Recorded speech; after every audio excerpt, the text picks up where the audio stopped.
a delightful piece of waterful glass from Penny Buggy. It's a symbolic presentation. All the other captains will get similar presentations.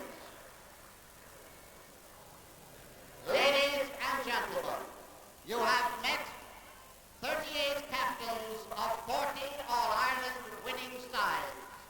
And I know that you want to express, as you can, your appreciation of their greatness in the past and of their presence here today.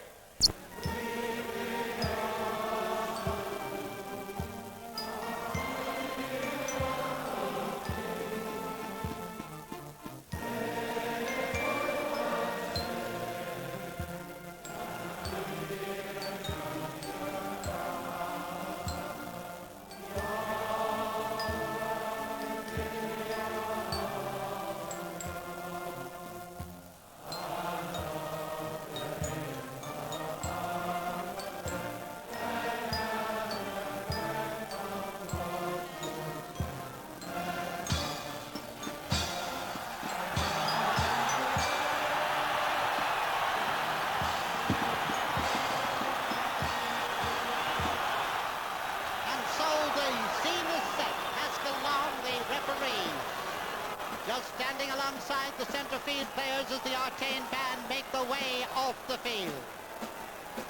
Number 8 on the right, of course, is John Fenton, and number 8 on the left out there is Tom Keneally, and in the back is Pat Hartnett on the right and Joachim Kelly on the left. That's the centre field line. Ready to go. And the referee just checking that it is time and the game is on. And Cork are first to break away, but the breakaway broken up. Joachim Kelly way in towards the goal mouth. And Cornick Gordon right in with the ball, but out comes Ger Cunningham with a good clearance. Hustle down here. Joachim Kelly bringing the ball out over the sideline, and there is a line ball for Cork. Line ball for Cork about 65 metres, less than 65 metres from their own goal, and it's to be taken by Dermot McCurtain. Dermot cuts it. Look, and it's Seanie Leary with the ball now, trying to get in, and he's held. 3 to Cork, Seanie Leary held. And the free will be taken by John Fenton. Let's see down on the right of your picture with the white helmet. Captain of the team, captain of Middleton.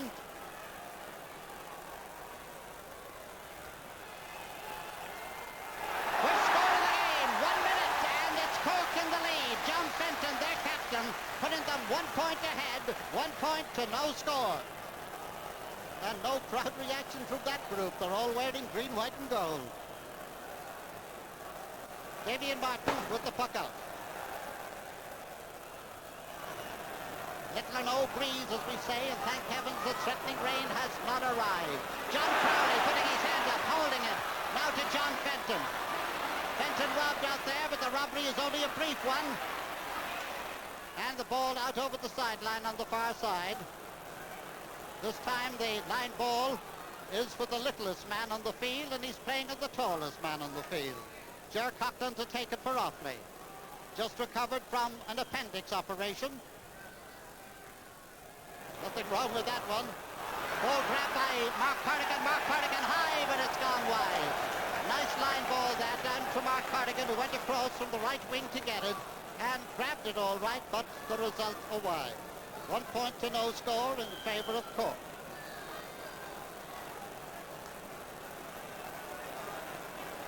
Ger Cunningham with the puck out. This man has the longest puck in Ireland. He won the puck father recently. And to prove it, he lands this one way up the field, but Tom Keneally gets it for Offaly. In now, Donald O'Grady putting his hand up, getting the ball. Being hustled on the way out, Mark Corrigan. High, lobbing ball, it's gone out towards the right and it's gone wide. 2 wides for Offaly, but 1 point for Cork.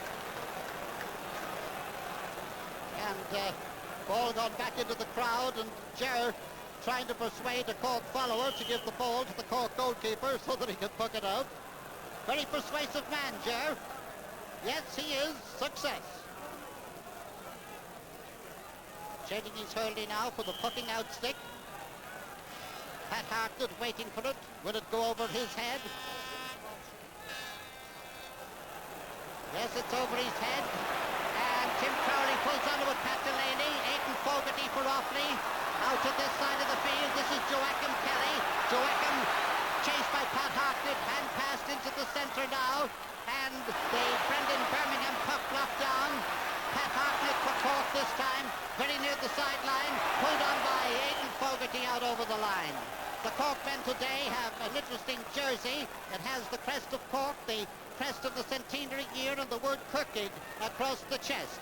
And only one set of these jerseys has been manufactured. They are, if you like, a collector's item. So I wonder what will happen at the end of the game about swapping jerseys. John Fenton with this line ball. 50 metres out from the Offaly goal. Oh, what a lovely cut. It's high right into the goal mouth. And it's too high, just to the right of the upright.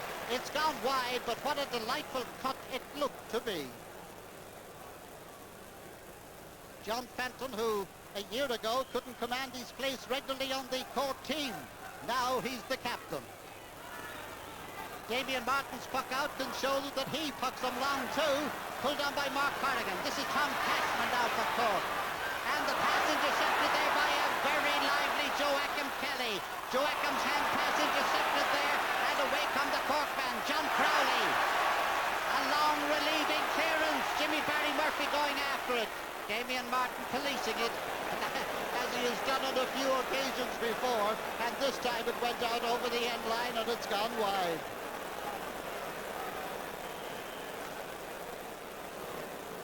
Damien Martin with the puck out. High.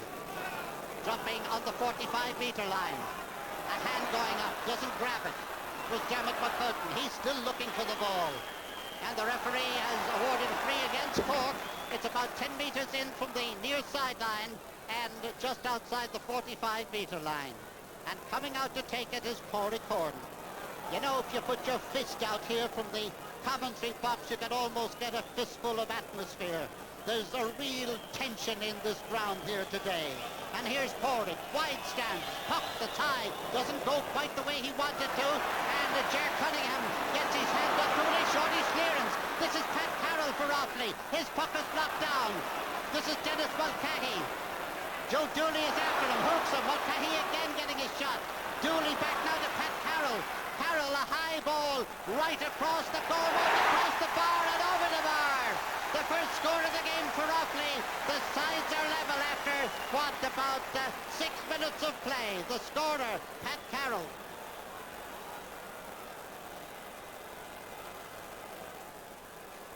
Well, I don't know whether he's going to Mars or listening in, but it looks well. Ger Cunningham with the puck out. Aidan Fogarty playing without a helmet today. Tony O'Sullivan playing without a helmet today, and Tony getting the ball across field. Pat Carroll coming up for it. Kevin Hennessy coming up for it. There's a clash, but Pat Carroll wins. And oh, under pressure, he sends a lovely shot in. Pádraig Gordon, and it's over the bar. It could have been a goal, but it's over the bar for a point. Pádraig snicked it in. It looked as if it might go into the goal, but who cares as Pádraig Gordon, Offaly are in the lead, 2 points to 1. About 7 minutes gone in this first half, and this game is living up to all its promise. The tension, the colour, the pageant, and the good hurling, and the closeness of the scoring. Ger Cunningham's puck out this time, trying to find Kevin Hennessy. And this is Ger Coughlin and the referee. That was the referee. Lovely pass there from Ger Coughlin off Pascal Long. And the throw-in ended is Joachim Kelly. Joachim over now between Tom Cashman and Pat Carroll. This is Brendan Birmingham, fresh air. And fresh air is unusual in a game of this type when he recovered, but the ball gone out over the sideline. Pat Carroll playing a real terrier game for Offaly as usual. Tom Cashman is going to take this line ball. Great young hurler, and a great older hurler too, not that he's all that old. Puck out up the far side of the field. Tomas Mulcahy trying to bring it in. And it comes out to Tom Keneally, and Keneally's clearance passes long and high. And Joe Dooley trying to get out to it, can't. The ball cleared, half cleared out. This is John Fenton for Cork. Pulled down by Tim Crowley. Jimmy Barry Murphy. Jimmy Barry back down to Tony O'Sullivan. O'Sullivan going through. A shot that's high. It's over the bar. And the sides are level. Tony O'Sullivan, most promising hurler in the country a couple of years ago. Illness put him to one side. He's fought his way back onto the team and is justifying his place today. About 8 minutes gone, first half. 2 points for Offaly, 2 points for Cork. And the referee penalises John Crowley there. John arguing a little bit that the Offaly man backed into him, but Pascalon, the referee, isn't having any. Cork journeying out from the full forward position to take this one about 40 metres out and almost dead straight in front of the goal. And he hits it over the bar, and Offaly are in the lead again by 3 points to 2. The second point scored by Cork.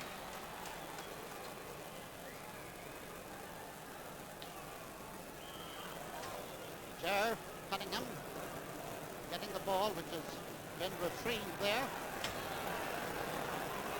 with the distinctive red and white hoop jersey.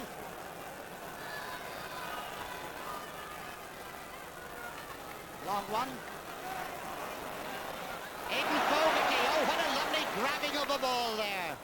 Up along the wing, and the forwards trying to get through, Declan Fogarty. And Donald O'Grady misjudges this one. This is Brendan Birmingham. And the referee penalises them for dropping his stick. 3 points for Offaly, 2 points for Cork. And the free out. John Hodgins looked as if he was going to take it, but he tips it back to the goalkeeper. And the goal is oh so empty at the moment. But I don't expect Ger Cunningham will botch it as he comes up now to take the puck. Long one, very long one, very high one. Breaks down, and here comes Tom Panini again with it. Out to this side of the field, it's gone over the sideline. Line ball for Cork, just on the halfway line. And it's to be taken by Dermot McCurtain, who in the humid heat of the day has discarded his helmet. Ball knocked down, but it goes to Pat Hartnett, and then to John Fenton. Fenton's shot goes off an Offaly player, and Joachim, you know darn well that it's not your ball. But he's willing to argue and very quickly goes back when he sees it's not going to work. John Fenton with the puck. Oh, a lovely one. In towards the goal mouth. Jimmy Barry puts his hands up. The ball knocked away. Ger Coughlin adds to it. Down to the centre of the field. John Fenton sees where it's going to go. Reads it well. And now sends it up along the line. This is Jimmy Barry Murphy. Eugene is behind him. Eugene Coughlin back now to Tim Crowley. Tim is shot. And it's gone wide. In fact, it hit the upright and bounced down and went wide. But it's wide anyway. Offaly 3 points. Cork are 2.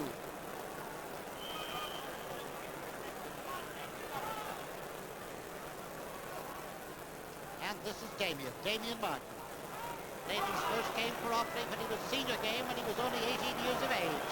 But I don't think he did that with it, or he wouldn't be still in the goal. Straight out over the sideline on the far side of the pitch. This line ball is 50 metres out from the Cork goal.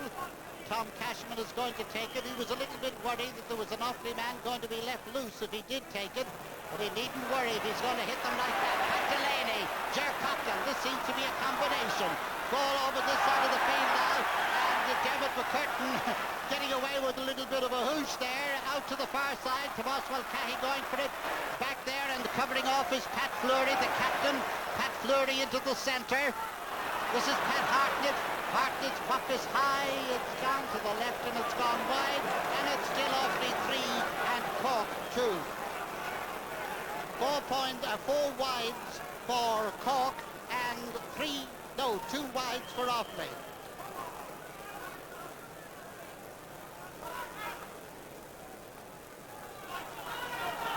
Not as long as the Cunningham puck out. That ball has got out over the sideline off Joachim Kelly, and Joachim doesn't raise a murmur. It is a very obvious line ball for Cork, and Dermot McCurtain takes it. It is blocked. Uh-oh. The linesman signals that it is over the line and a line ball for Offaly. It must have been a very, very close thing. Aidan Fogarty, he looks so different without the helmet, but he's not wearing the helmet today. Heavily bandaged left knee there as Aidan comes to take the puck. Donald O'Grady beaten by Corey Horton. Horton still going on. O'Grady coming back and beating him. And in the middle of it now is Joe Dooley. Dooley going right through, and he's in front of the goal. He takes the shot. The shot is blocked by Ger Cunningham. Ger Cunningham is grounded, and there's a free out for Cork. Corey Horton getting better of a tussle there, and eventually getting the ball to Joe Dooley, and Joe Dooley's effort being foiled. Here it is again, and now we'll have them going forwards, and that's Joe Dooley going up now with the ball. He's gone right in, takes his shot, it's blocked down by Ger Cunningham. He keeps it in play, and the play goes on now. We're back with the action, and it is Aidan Fogarty putting on the ball quicker than Tony O'Sullivan. This is John Fenton for Cork. Fenton nicely to Pat Hartnett. Pat Hartnett, a dangerous dropping ball, and it is blocked down by Damien Martin. He must have got his stick to it somewhere. The net shook up at the top. The umpires didn't move, but the play goes on now as Promotional Cahy comes in. He takes his shot. It's stopped by Damien Martin. It's come back out. It's come back across the goal again. And the ball out now where Ger Coughlin has it. Ger, a long clearance up along the far wing. Pat Carroll, beaten. Tom Cashman. Tony O'Sullivan over there. Tony with the ball, and the referee penalises the Offaly men for a slightly swift pull there, if you like. And there's a free for Cork to be taken by John Fenton. 60 metres, that's the 65-metre line that you saw there on the right a moment ago. And that's the sideline up at the top of your picture. It's high, and it's gone wide. So the score remains. Offaly 3 points, Cork 2. And John Fenton, usually a sharpshooter, well, he missed that one, and it's all very fine, I suppose, sitting up in the stand saying he mightn't have missed it, sitting on the sideline and saying things like that. That's all very fine. But out there, before a crowd of over 60 fans, well, there must be jitters and a little bit more. 60,000, of course, not 60. And there must be a feeling of jitters with the players. This is the long man, the fair, reddish-haired man, Kevin Hennessy. Hennessy, a long ball way up the field. And Eugene Coughlin going up, catching the ball before it comes towards Jimmy Barry Murphy. Centre of the field, Pat Hartnett. Tim Crowley, referee blows his whistle, awards a free to Offaly, a free against Tony O'Sullivan. And Pat Delaney, a mighty hitter indeed, is going to take it. It's just 45 metres out from, just over 45, out from his own goal. He's like Jack Nicklaus, the way he takes his balance. Now he lifts. And he strikes a lovely dropping ball in the parallelogram. It's whooshed out over the end line, and there is a 65. And the forwards in around the house, as they say. The house isn't quite as near to the goal as it used to be. Many years ago, the forwards were waiting to pounce on the goalkeeper, but they can't do that anymore. And this is Pat Delaney. Pat Delaney getting ready now with this 65. Watch the taking of balance. The drying of pounds.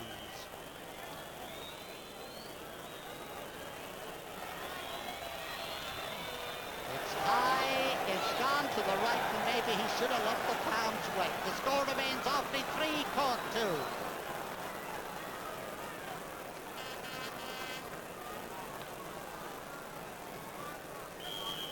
About 17 minutes or so gone in this first half.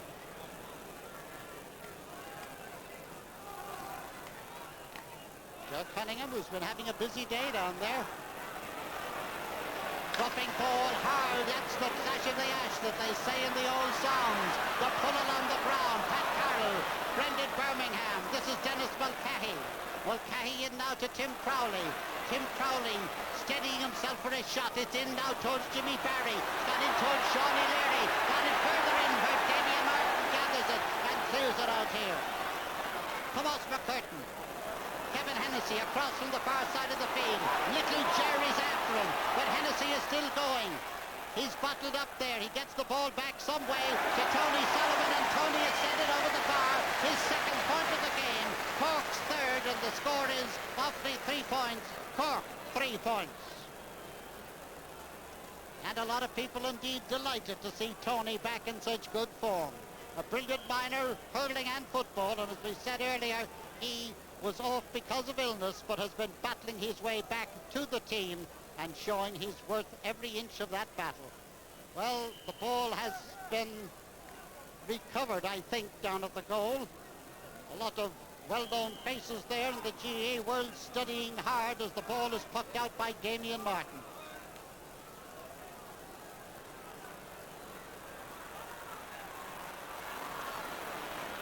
Joachim Kelly. This is a dangerous ball. Declan Fogarty's gone back. He's got the ball. He's trying to get it nearer the goal. And it's blocked down there by Donald O'Grady. It was who got his stick to it, deflected it out over the end line, and there is a 65.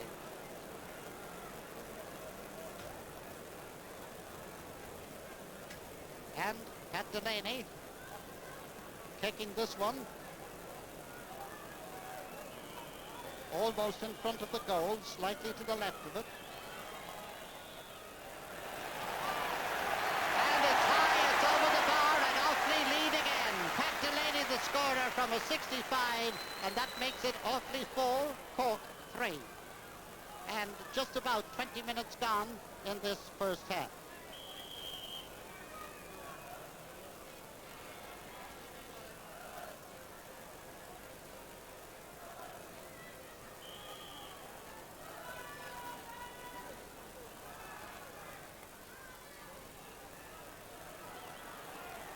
Again, the hands go up.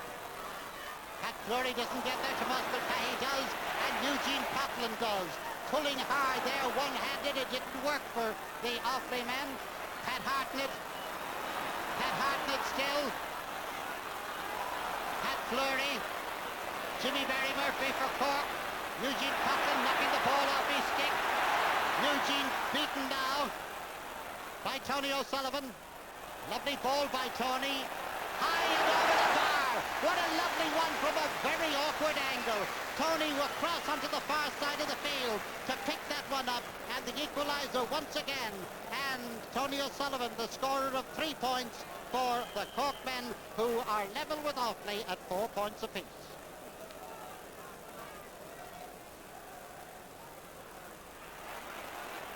That's putting up in the hands. It's getting a very dangerous pastime down there. This is Pádraig Gordon. And the hand pass that went astray, or did it? Gone back to get it now, Dermot McCurtain. McCurtain tackled, and the referee says Pádraig not that way. 3 out for Cork from about 10 metres of their own goal. And Dermot McCurtain looking as if he was run into by Pádraig Gordon. And they shake hands, and all is well. John Hodgins to take this free just outside his own 13-metre line.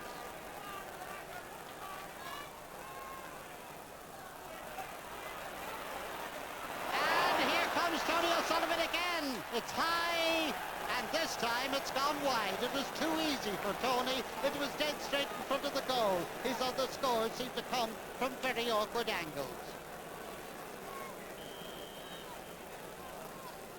Look, lads, it's a good game.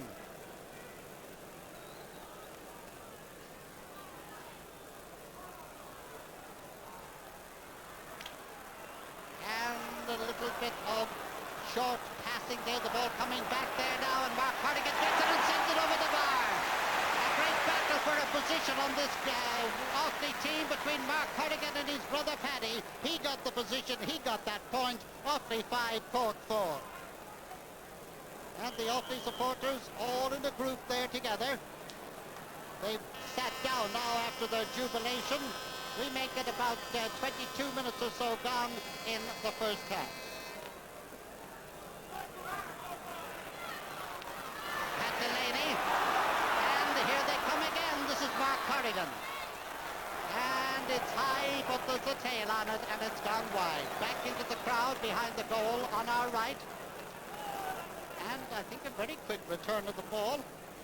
I think Ger Cunningham must have very persuasive ways about him, the way that ball keeps coming back in when it goes out over the end line. Once again, Ger's puck is a long one. And little Ger Coughlin. Out near the sideline, Brendan Birmingham. Corey Coran. His puck blocked down by Donald O'Grady. Ball cleared out now. Tim Crowley coming back to help the centre field. He's about to be tackled, but it doesn't worry Tim. John Fenton now. John Fenton breaking upfield. Nice ball. And it's kept in play. The play still goes on up here. And eventually it is brought out over the end line by Jimmy Barry Murphy, who is not, up to now, having one of his great games. But people said things like that about Christy Ring in games that these particular players turned right about, turn in a matter of minutes.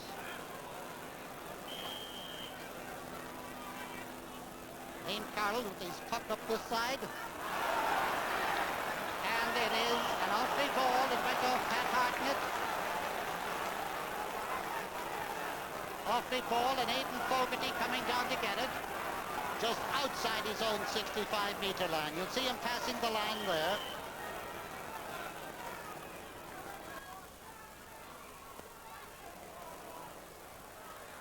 Declan Fogarty. Half blocked down there. John Fenton. The idea was good. This is Pat Carroll. Pat's high and it's over the bar. Another point for Offaly. Pat Carroll's second point of the game. And Offaly lead now by 6 points to 4. And that's the first time that there's been 2 points between the teams. Offaly stretching the lead from 1 to 2, taking a 2-point lead the first time in the game.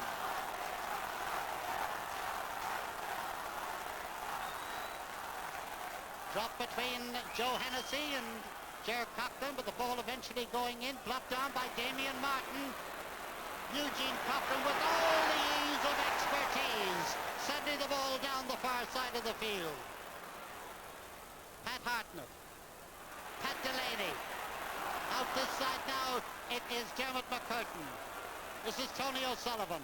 Tony high, slightly to the left, and it's gone wide, and the score remains Offaly 6 points, Cork 4.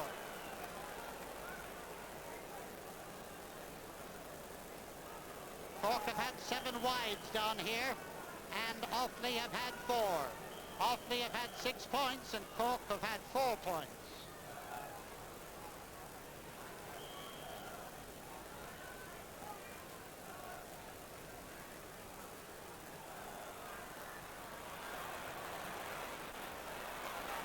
Back come Cork again. From Oswald Cahy, Pat Fleury, and there's a nice pass in now. Jimmy Barry Murphy to shot in it. It's a goal! And Jimmy Barry Murphy to shot in Erie. The old Fair were back in tune. I said it that they often turn the game right around. Shawnee, the man who helped beat Tipperary. This is Jimmy Barry Murphy with the ball. Hand passes it over to the side. And a lovely piece of control of the ball there by Shawnee Leary. And the score now, the score now is 1 goal and 4 points to 6 points. The scoreboard has given Cork a point instead of a goal. Out in the centre of the field, play battling away now, and the Cork men really have their tails up now as John Crowley gets it.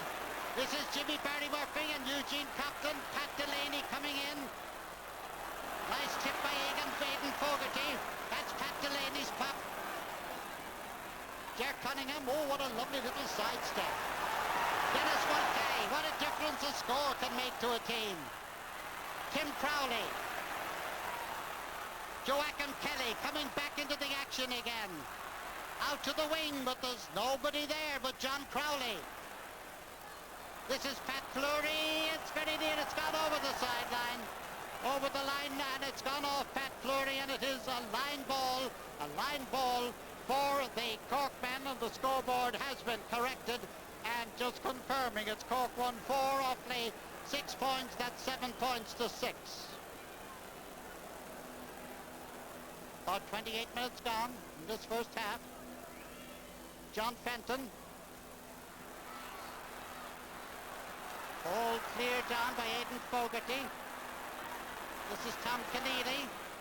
Pat Carroll going soloing up the field, and it is a solo.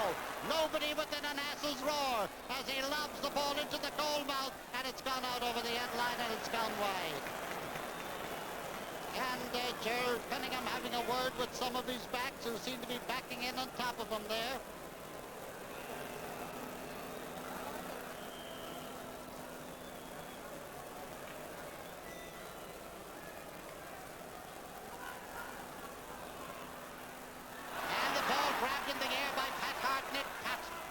Up there, but getting the ball out to John Fenton. Fenton, a dangerous one out to Shawnee Leary and Liam Carroll. And Shawnee appeals, I was held. Referee says play on. And the play on means that there's another puck out for Offaly. And there's brother Dennis listening there. He was the same during the minor game, intent on every move. Brother Dennis, the brother in Burr, who helped train no less than 12 of this Offaly team. And this is John Fenton now, leading an attack. Kevin Hennessy coming out with the ball, blocked away by Liam Carroll. And the short one back to Ger Coughlin. Ger Coughlin into the centre of the field. Tony O'Sullivan beaten by Joachim. Joachim not getting that one away. And very near the sideline. And the ball going back now to John Hodgins. Tony O'Sullivan, and Tony from the centre of the field, a high lobbing ball. Shawnee Leary trying to get in, and Liam Carroll trying to make sure he doesn't. Ball bobbing around in front of the goal. A great save by Damien Martin, as a shot there by Tomas Mulcahy looked for the goal. And this is Tim Crowley. Crowley bursting his way through. The ball blocked down. Comes now to Jimmy Barry Murphy. And this is Ger Coughlin chasing Jimmy Barry. Jimmy Barry trying to get it up, but it won't come. Ger Coughlin trying to get it back, and in desperation, Eugene Coughlin out over the sideline. And that's the effect that things like that can have on people. Pat Hartnett with the line ball. 20 metres out. Lovely ball across the goal. Pat Delaney. Ger Coughlin. John Fenton for Cork. John Fenton's puck knocked down, but he gets it again. Fenton is shot, and it's wound wide. Oh, there's tension up around that goal. 9 wides for the Cork men. 5 wides for the Offaly men. And the score, Cork 1 goal and 4 points. That's 7 points to Offaly's 6 points. And for the benefit of those who mightn't realise it, 1 goal equals 3 points. Longish puck out. Ball into the centre now where Joachim Kelly sells a dummy. Does one of his little solos. Longish hand pass to Brendan Birmingham. Brendan without the stick. He's stickless at the moment. Ball out to the far side, and it's John Fenton. Ger Coughlin in under it, judging it nicely. Passing it out to himself, as it were. Tom Keneally. Oh, a lovely bit of diving, blocking there by John Fenton, and recovery, and the referee penalises the Offaly man for a holding there, and there is a free to Cork. And the referee chasing one of the Cork mentors off the field. He's heading way down to the right corner, and he's putting the mentor over to the dugout over on this side. Meanwhile, free to Cork, just inside the Offaly. And the referee is chasing him over. Fit man this mentor, and fit man this Pascal Long. And as they turn into the straight, the mentor by 2 lengths.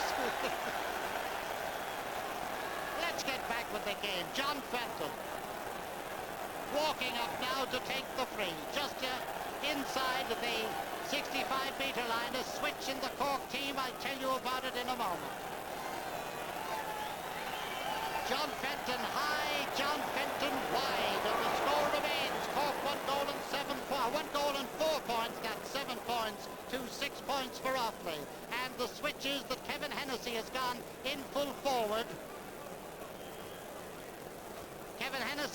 gone in full forward, but coming out now, being chased by Eugene Coughlin. Jimmy Barry Murphy top of the right. And Pat Carroll has gone centre field for Offaly, and Tom Keneally gone left half forward. There are switches in the teams as we enter the final few minutes of the first half, and closely knit first half. And now Tom Cashman trying to get things moved. Not Tom Cashman, Pat Hartnett. Pat Hartnett way up the field. Shawnee Leary in under the ball there. Got it back from where it was kind of far in, and it eventually gets to Pat Delaney. And lovely over the overhand stroke there by the attack of Offaly, who just don't seem to be fully clicking at the moment. Lovely bit of fielding there by the Tomas Mulcahy, and Tomas going right through now. He takes a shot that's gone over the bar, and the Cork men lead still further. And Tomas Mulcahy now out in the half line, and with less than a minute in this first half, the score is Cork 1 goal and 5 points, Offaly 6 points. Again, 2 points between the teams, but this time the reverse of the way it was about 10 minutes ago.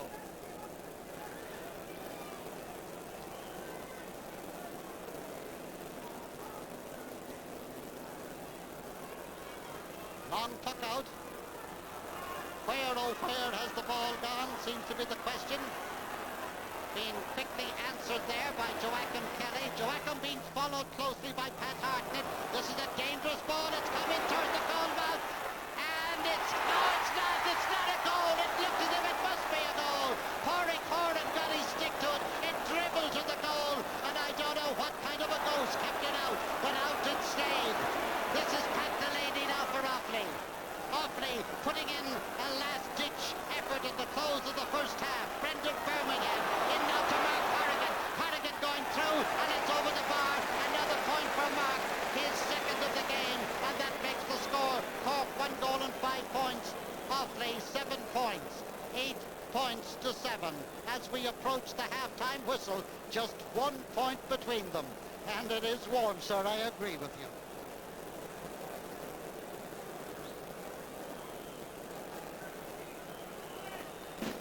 Almost on there in fact is the half-time whistle. And so after the first half that was played at the fast pace, the score is Cork 1 goal and 5 points, Offaly 7 points. A game of interest, some very fine hurling, and at times early on a little bit of the dithers, because in all the atmosphere, all the build-up and all the excitement, it was bound to 1 goal and 5 points, Offaly 7 points. And looking at the Cork team, Jimmy Barry is back at full forward, and Kevin Hennessy left half forward, with Tomas Mulcahy right half forward, and the second half is on. Joachim Kelly. Pat Carroll, who's gone centre field for Offaly. Not an awful lot of length in that one. This is John Fenton whipping the ball upfield. Deflected in. Damien Martin, the shortish clearance out to Pat Fleury. Not a very long one indeed. Pat Fleury being bottled up down here by Tony O'Sullivan, and the referee penalising the Offaly man for holding the ball too long. Free on the 20-metre line, coming up to take it, John Fenton. Pat Fleury, the offender, going back to his place, and John Fenton coming up now, and you see on the 20-metre line. And just how near to the centre you can see there too. Having a good look. And he has sent it over the bar for a point by John Fenton, and that makes his second point of the game. He was very careful with his aim there, because things hadn't been too good for him early on. The score now, Cork 1 goal and 6 points, that's 9 points, Offaly 7 points. Not quite 2 minutes gone in this second half. Longish puck out by Damien Martin. This is Pat Hartnett. And Offaly now swinging back into attack. Dennis Mulcahy. Down to John Fenton. And this is Tim Crowley getting the rebound there. Tony O'Sullivan. And Eugene Coughlin outside him. Lovely hoop there. Eugene Coughlin still worrying, and Pat Delaney getting the ball. Ger Coughlin, the one mistake he's made in the game so far, and out it comes now towards Tim Crowley. Back now to Kevin Hennessy. Hennessy's puck half blocked down. Eugene Coughlin. And out over the sideline, line ball for Cork. 60 metres out, 65 metres out from the Offaly goal.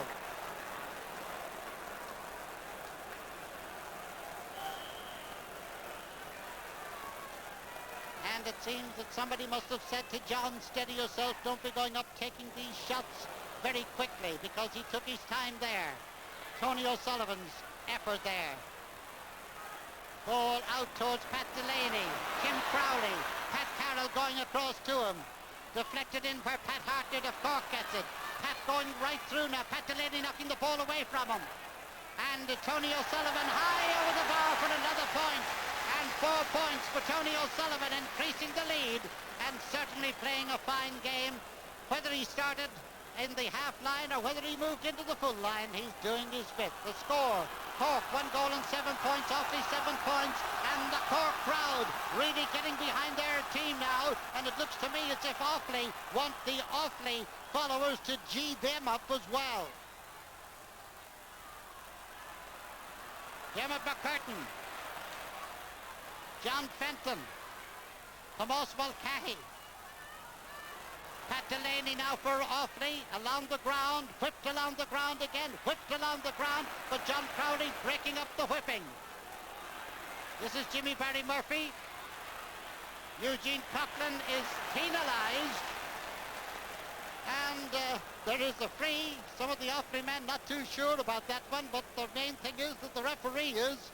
It's dead straight in front of the goal. John Fenton is going to take it. 1-7 to 7 points. And again, John taking his time, taking his aim.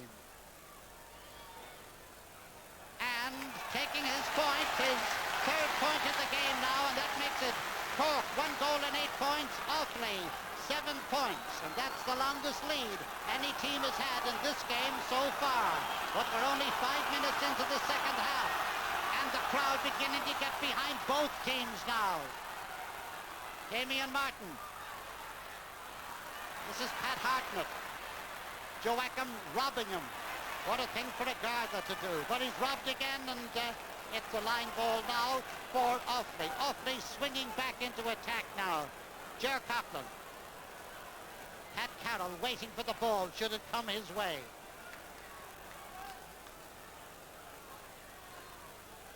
And the ball just outside the Offaly 65 metres.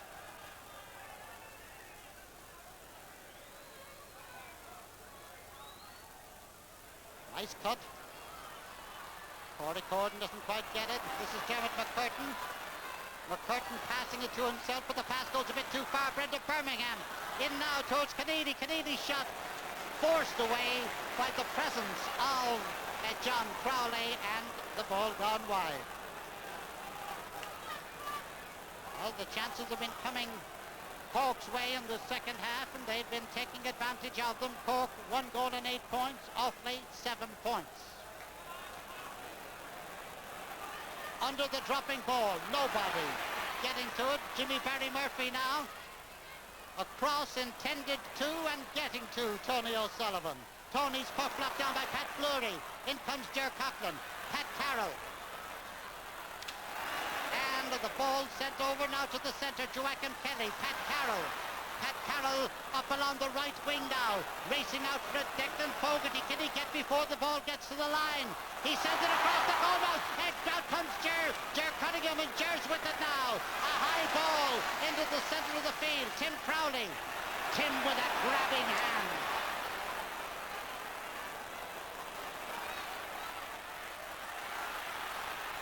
And a very, very short clearance with Shawnee Leary with the ball now. Shawnee a shot and Shawnee a point. A goal and a point he scored. Just as he did in the Munster final. The score now, Cork, Brendan Keeshan is, no, it isn't Brendan Keeshan. Going in now is Paddy Corrigan. Paddy Corrigan has gone into the Offaly team. and we'll sort out what is going to happen on the switching. The score is Cork 1-9, Offaly 7 points. And Brendan Birmingham is the man who's coming off. Now we've two Corrigans in the half line. Brendan coming off the field here to a round of applause.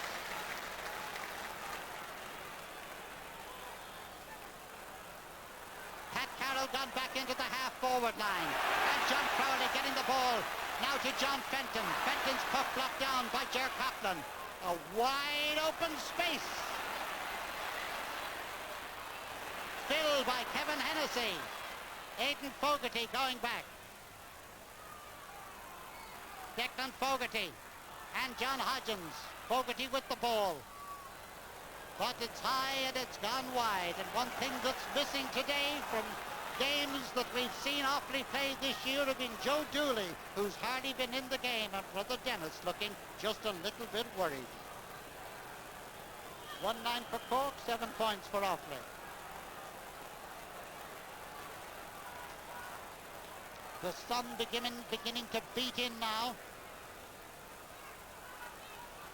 Dropping on the 45-metre line, Tomas Mulcahy. Offaly men getting in one another's way. Paddy Corrigan. And the ball won't go for him. Oh dear. Pat Hartnett. Nicely pulled on by Joe Hennessy. And Offaly seem to be all of a doodah at the moment. Pat Delaney. Corey Corran back out now to Pat Corrigan. Corrigan's puck knocked down and sent away. Tomas Mulcahy, Tim Crowley, and Cork playing with the elegance of supremacy at the moment. Sean Leary, foraging, going inside his man. The referee calling back the play and awarding a free to Cork for holding on to Sean Leary. John Fenton to take it. The score, 1 goal and 9 points for Cork. That is a total of 12 points, 7 points for Offaly. John Fenton. He's about 10 metres in from the sideline.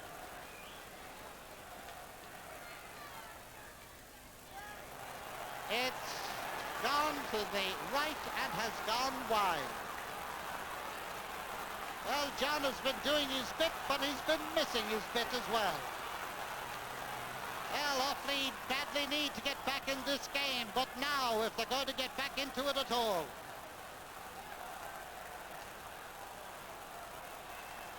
Damian Martin running up now to get all he can into the puck out. Joachim trying to get at the ball, breaking away, coming out now to Tomas Mulcahy. Mulcahy with it. And the play was a nice try. It was a nice try. He went down and picked it straight up off the ground. And Pat Fleury, captain and all, sees the humour of it all. John Fenton on a recovery mission, if you like, from the Fenton reputation as a shooter. And it's got over the bar, no doubt about this one. Cork, 1 goal and 10 points, 7 points for Offaly, and John's 4th point of the game.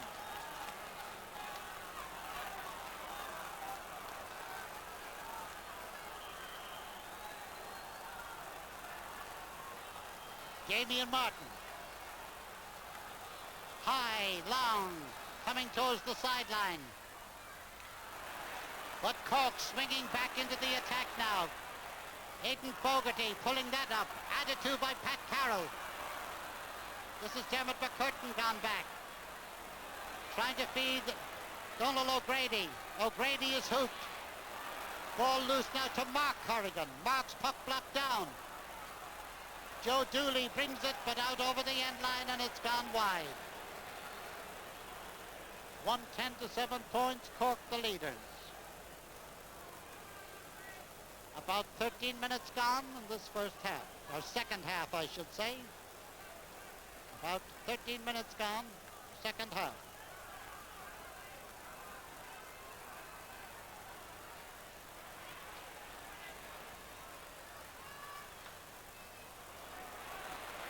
And more than one player seemed to have slowed up more than somewhat. Ger Coughlin is not one of them. Or is he? Ball breaks loose to Tony O'Sullivan again, and Tony O'Sullivan his 5th point, putting Cork still further into the lead. 5 for Tony O'Sullivan, and the score now, Cork 111, Offaly 7 points. And if ever Offaly needed a goal, they need it now.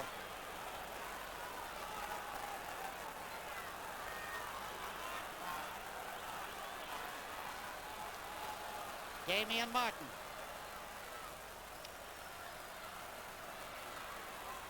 Dermot McCurtain getting near the sideline. Still Dermot McCurtain, or rather Dermot McCurtain again. The ball blocked off an Offaly stick, and it's a Cork ball.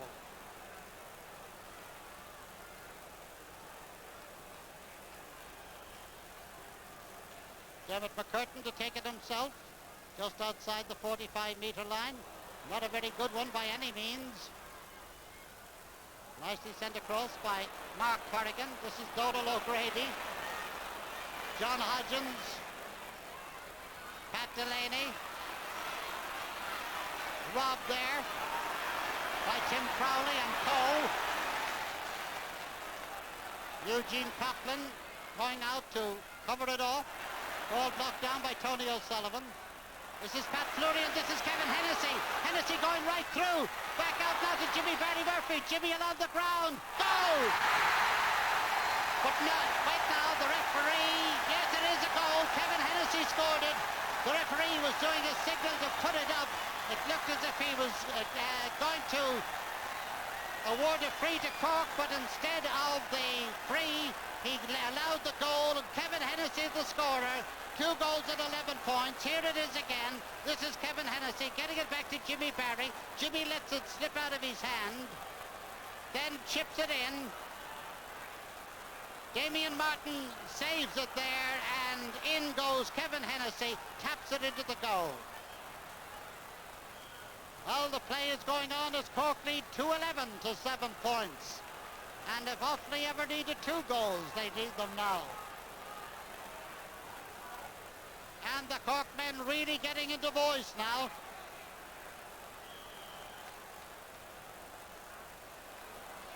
Joe Dooley now. Dennis Mulcahy back there. John Fenton. The open space. Aidan Fogarty beaten to the run there by Kevin Hennessy. Hennessy's puck blocked down by Aidan Fogarty. Good relieving clearance, but out over the sideline. Line ball to Cork. Just inside the Offaly 65-metre line, and John Fenton gone across to take it.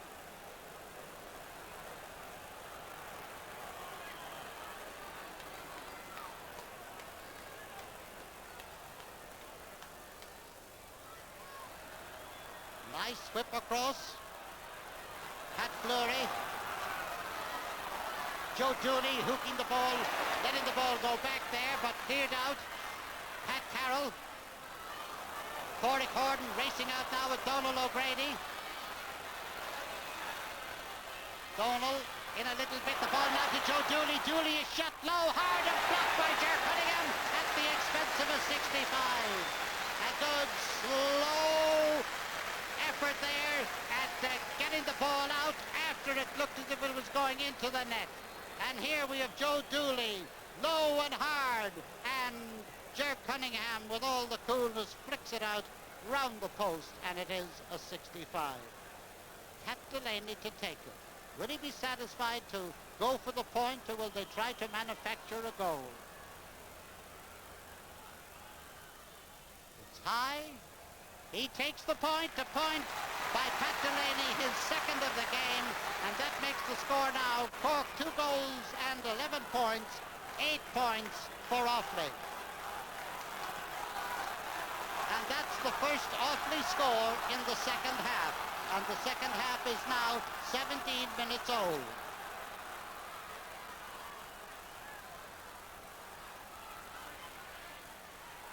Grab by Aidan Fogarty. In the minor game, there was a great turnaround. Is there going to be a turnaround here? Dermot McCurtain gets a free because his hurley was knocked out of his hand as he was going up the field.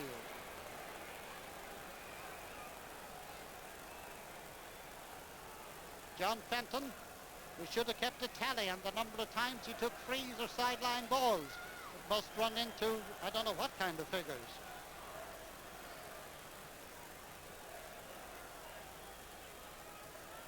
The different style of taking a free, his style and that of Pat Delaney. Well, that one's gone wide. Maybe Pat Delaney's is better. Who knows? The score, Cork 2-11, Offaly 8 points.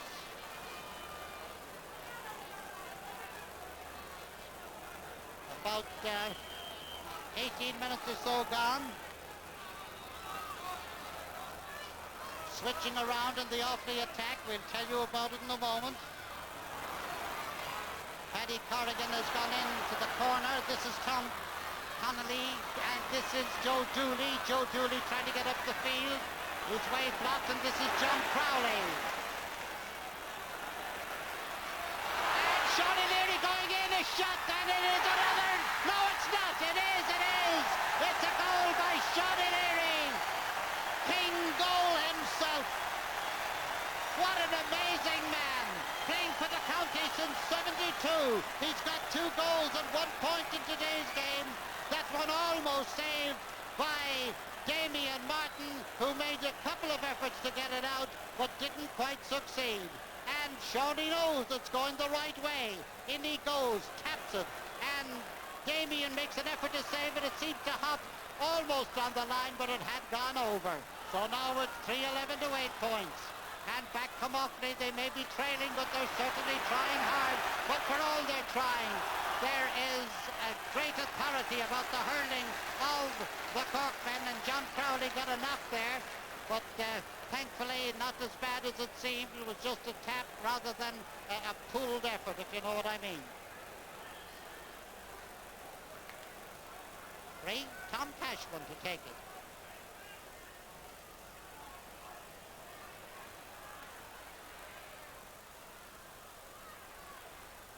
Pat Delaney with the ball now.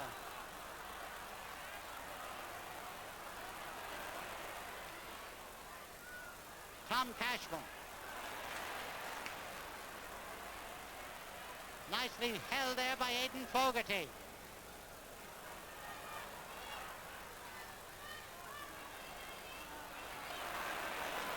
Pat Delaney and Tim Crowley tussling off the ball there as they went after it, but they weren't fouling or anything like that.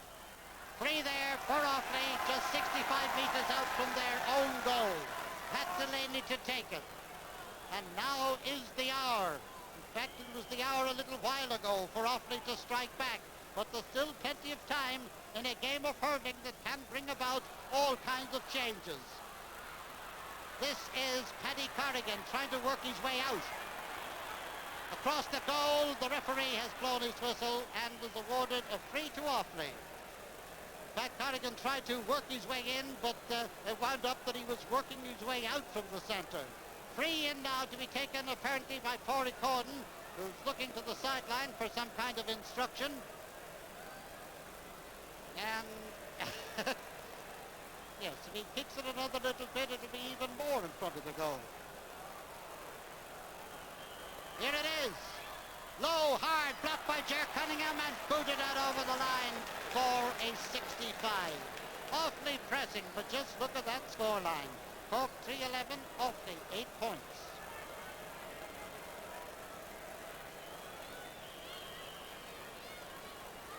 And Pat Delaney lobbing it in fact over the bar, another point.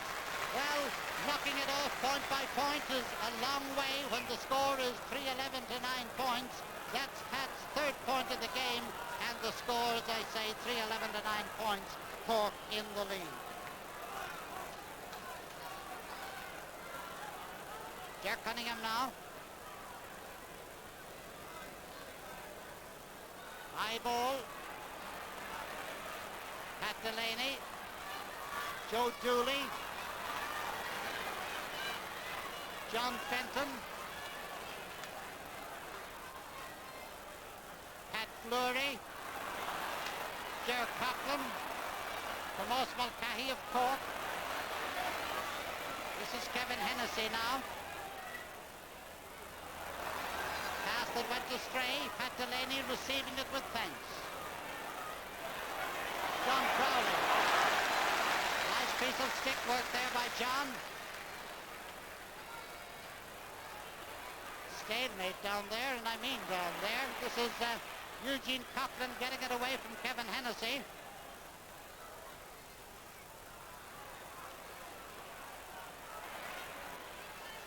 Again, stalemate.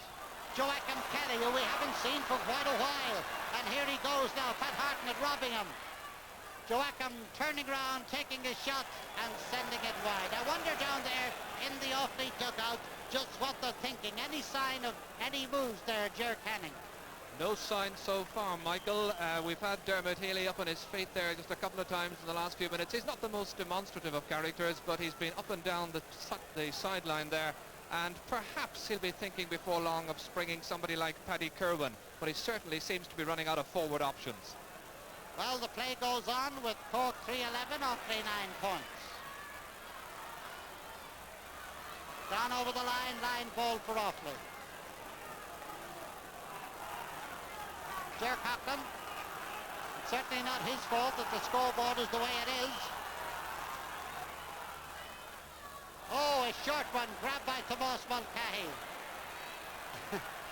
If you felt the earth tremble, that was Shawnee as he went down there, bottoms down.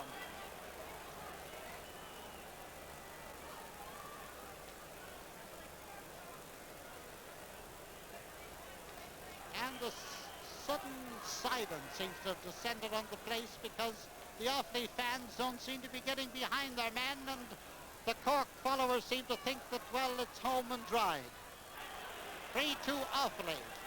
This one 50 metres out from the Cork goal, slightly to the right of it.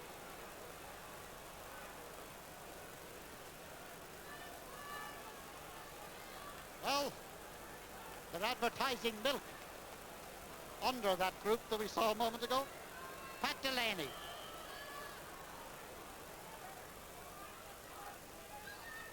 And again, he's satisfied to take the point. His fourth of the game, Offaly's 10th the score, Cork 3-11, Offaly 10 points. 25 minutes gone, and now the crowd are beginning, not that crowd, but the most of the crowd seem to be getting into action now to urge on their players. Is there a grandstand finish before us? We have 10 minutes, just more than 10 minutes, for this game to take on the miracle turnabout that the minor game took. Line ball for Offaly, halfway line, far side of the field. Aidan Fogarty.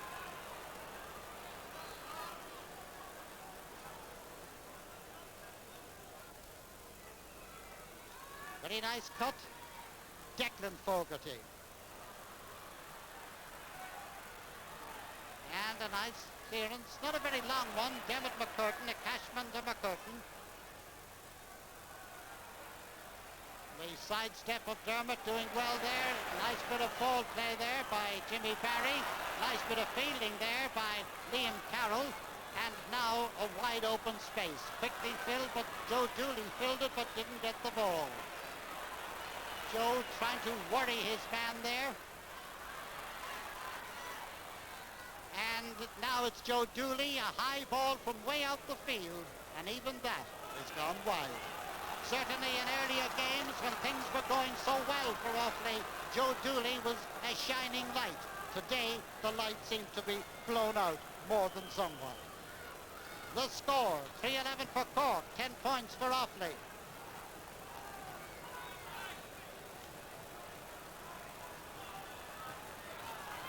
Long puck, oh, nice bit of fielding again by Pat Delaney, Aidan Fogarty, Tom Keneally. But in comes Tim Crowley, back to John Fenton, and up goes the flag again. John Fenton, his fifth point of the game, and the score now, Cork 3-12, 10 points for Offaly. And all those scores that John Fenton has registered up to now were from frees. That was his first from play. Well, back from Cork again. They may have lost the last 2 All-Irelands.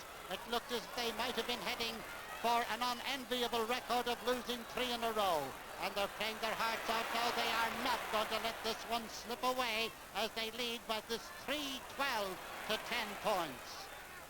Tim Crowley, what a game he's been having. Kevin Hennessy trying to work his way through, showing he might get his place in the Cork football team. And a great shot, a great save. The ball coming back out now to Pat Fleury. And Pat Fleury out over the line, and in now goes Pat Kerwin. And we see who comes off. Coming off is Joe Dooley. Pat Kerwin, who pulled Offaly out of a hole on many occasions, but I don't know if he's got a JCB or what kind of a digger he's got this time. But he certainly has a mighty job to do. John Fenton. Ball held by Joe Hennessy, saved by Damien Martin. Got a shortish clearance out. Back come Cork again. And Tony O'Sullivan with all the dazzling ease that is his of the past, his of the present, his 6th point of the game. And the score now, 3 goals and 13 points for Cork, 10 points for Offaly. And a lot of people, as I said in the first half, delighted that Tony has been hitting the ball so well and so accurately today, because he really is back. Trotting back for the ball now, Aidan Fogarty, followed by Jimmy Barry Murphy, Pat Delaney, Mark Corrigan. Paddy Kerwin is in there. He doesn't have a stick, but he's in there. This is Pat Corrigan, beaten by Dennis Mulcahy. Pat Delaney.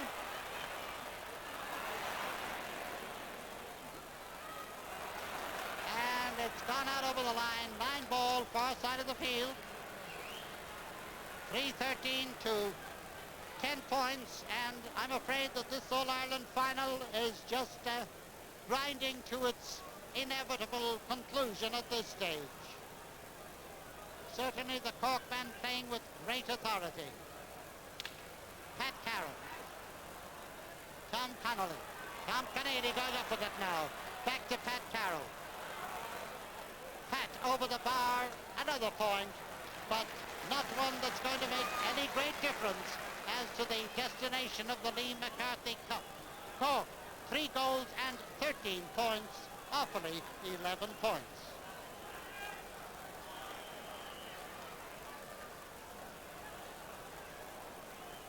Ger Cunningham.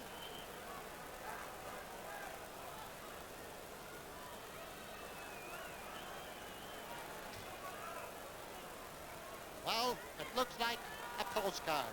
It is a postcard of a wonderful day. Particularly so for the Cork hurlers as they head for their 25th All-Ireland title. This team beaten twice in 2 years and wondering if there was a hoodoo, and people saying there wasn't the heart. Well, there's Tim Crowley to prove his part of heart. Back to John Fenton, and John Fenton to prove his captain's part. His 2nd point of the game in play, his 6th of the game.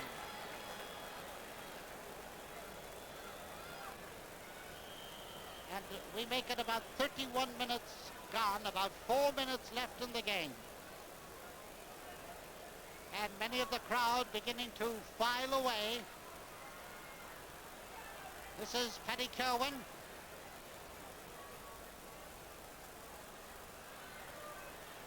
Declan Fogarty. And the referee, in fact, awarding a free in.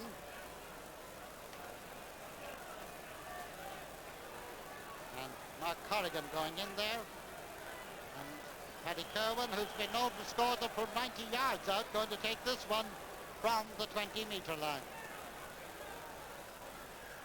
And he blasts one low and hard. It's pulled on, it's saved by Ger Cunningham, and he is tackled, but he gets the ball out. Who has it? It's coming out this side of the field.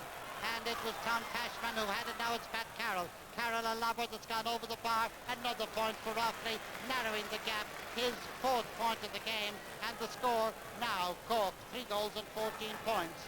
Offaly 12 points. And we make it about 2.5 to 3 minutes left in the game. A game that's been played with a wonderful spirit by players and the crowd.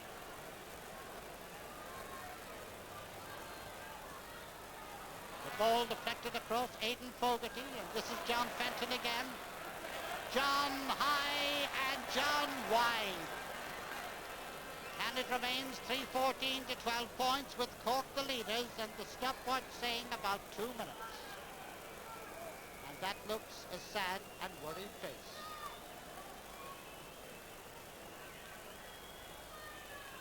Ball held by Joachim Kelly. John Hodgins lets this one go in behind him. And as they go, Declan Fogarty going through, but is fouled, and now I'm sure Offaly will go for a goal here. It's not going to make any difference as to who's going to win, but it could change the respectability of the scoreboard. Paddy Kerwin the taker. The Cork men lining in front of the goal in 2 lines. Here we go. Low.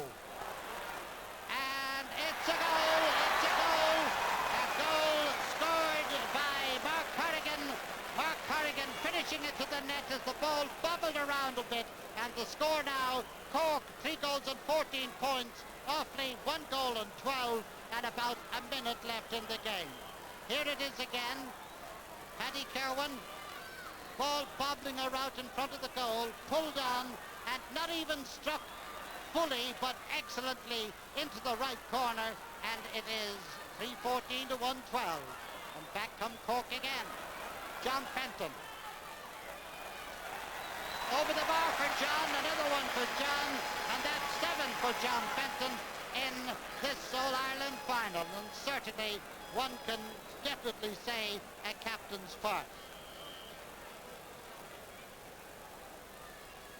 Well, some of the enthusiastic followers coming in there.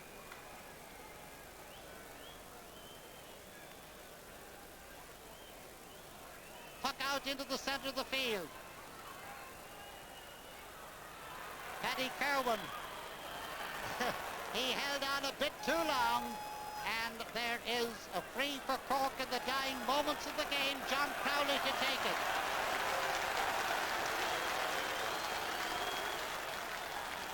Some of the crowd getting in, or preparing to get in onto the field down on our right. This free by John Crowley got out over the end line. That's where the bit of trouble down there behind the goal. Some of the crowd trying to get in over the wire down there to cheer and cheer their heroes. This is Damien Martin taking the puck out. It could be the last puck out of the game. It's 3:15 to 1:12. John Crowley. Pat Hartnett. The last hurrah for the Cork men as Pat sends it over from 65 metres from his own end line. Pat Hartnett, the smile of victory, the clenched fist of Cork power. 3 goals and 16 points to 1 goal and 12. And unless all these characters down here, you know, Dublin isn't the only place that has them. If they don't get off the field down there, the referee might decide to call the whole thing off. And what a turnabout that'd be if the score 3 goals and 16 points to 1 goal and 12. Referee has blown the whistle, and Cork are All-Ireland champions for 1984, centenary year. And the score was Cork 3 goals and 16 points, Offaly 1 goal and 12.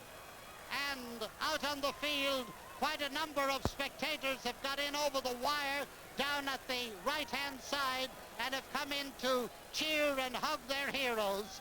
And one man getting one heck of a hugging out there is Shawnee Leary, and an arm around him by Pat Delaney. The Offaly men, I'm sure, shattered not just at the defeat, but at the size of the defeat. and Shawnee Leary being, they're powerful men. Shawnee Leary being carried there, and there's Tim Crowley, who played one of his best games today. Nothing brilliantly spectacular, but how effective he was. And the excitement on the field, there's, without his helmet anymore, there's John Fenton in the middle, John Crowley, and this Cork team have proved that they have the heart to win an All-Ireland championship.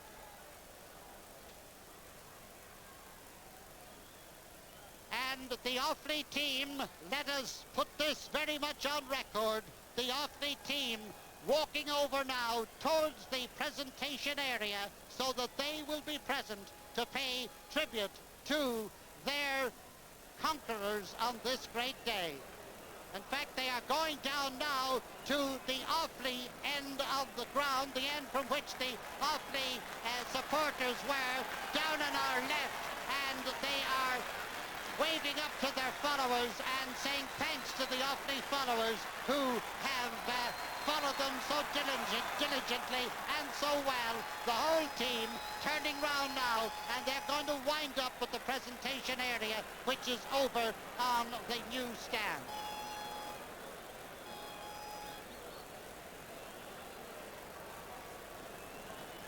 And the vanquished and the conquerors.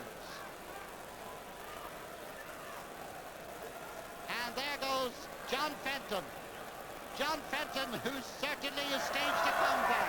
About 2 years ago, he had made up his mind he was going to give up inter-county hurling. He was being dropped and brought on and what have you, over and over again. He decided that he wouldn't do that, and here he is, the proudest moment of his life, as Paddy Buggy presents to him the Lee McCarthy Cup. The Middleton man, he looks in the middle of a swig of something long and cool. And here now is Paddy Buggy.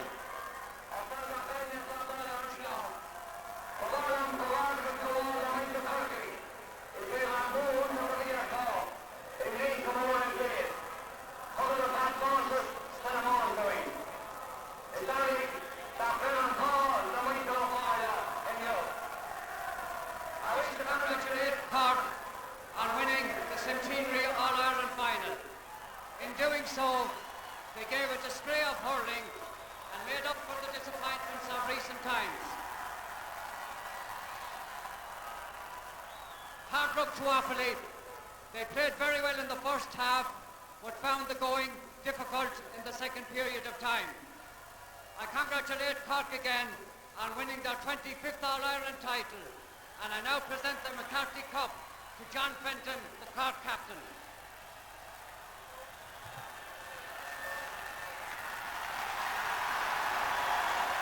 And there he is, proud as could be, and rightly so. They've broken back.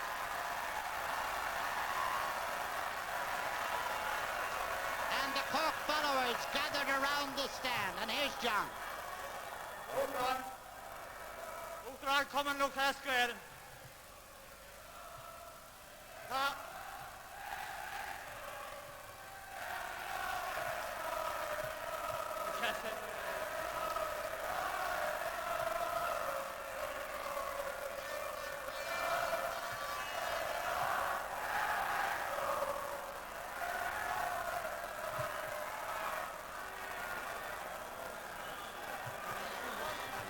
Uachtar, come and look at square.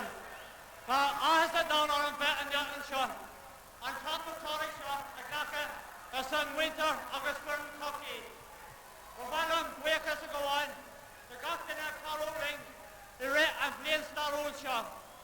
We're well pressure. For God a word, the not even the fire. They must be clear and a boss for touring you. And for 1 of 3 cheers the whole world. Hip hip! Hip hip! Hip hip!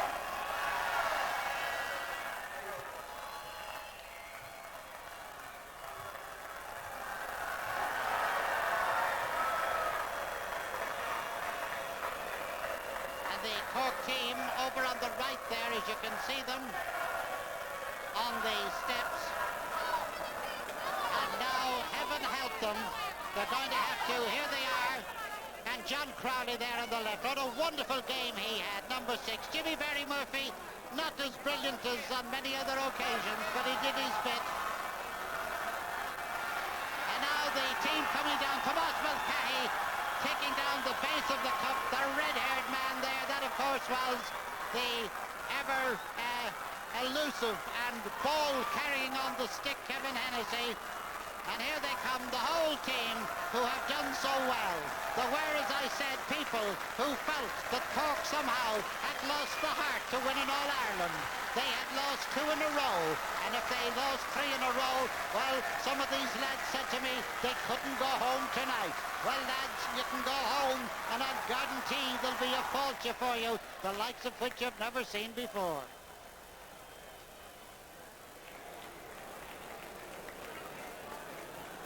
Well, all the action may be over, but a lot of the chat and a lot of fun continues. The Cork team have just made their way off the field. John Fenton must certainly be sorer now than he was when the final whistle went. And the excitement continues on the field. It continues in the Cork dressing room, where we go now and join Ger Canning. And welcome to a loud, noisy and victorious Cork dressing room. Yes, 25 titles in this, the centenary year, and their dressing room appropriately painted, would you believe it, in red and white. Certainly a match which I suppose fell well short of classic proportions that we'd all hoped for and longed for, but that's not going to upset people like Jimmy Barry Murphy. Jimmy, congratulations. Thanks very much, sir. A very good Cork performance in the second half. Were you surprised that you got it so easily in the end? I was really. We didn't settle down that much in the first half. I think we were pretty tense, but we came in at half time. It was pointed out to us that we'd want to start settling down small bit and control the ball a bit more, which we weren't doing in the first half. And I think we did that to very good effect in the second half. Now, the media had built Offaly up to be a very good team towards the end of the week. Did that take a little bit of the pressure off you going into the game? It did. We were delighted with the low-key approach. Although I must say everybody in Cork expected us to win it, and we certainly weren't overconfident. But I think the approach in training and the approach in all the matches so far this year was tremendous, and our attitude was very good. On your own performance, some people would say Jimmy Barry had a fairly quiet game, but I mean, you did contribute to the first 2 Cork goals, didn't you? I did something for them anyway, I think. Just about. I was delighted. I think it's a team game. Everybody realises that. I didn't play well in the previous All-Ireland finals and we lost. Once you win the game, that's all that counts. I'm delighted for the people of Cork. I think they deserve this All-Ireland. We've let them down twice, but please God, we'll have a tremendous turnout in Cork tomorrow night. Okay, Jimmy Barry, let's turn now to Father Sean Heaney, who of course is the chairman of the Offaly County Board, and as is appropriate, he's got a few words along with Pat Fleury. Father Sean.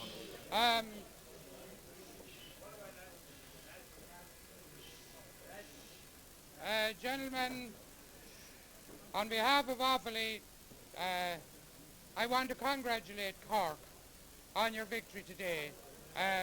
All we say is you deserve to win. We have no complaints about the result.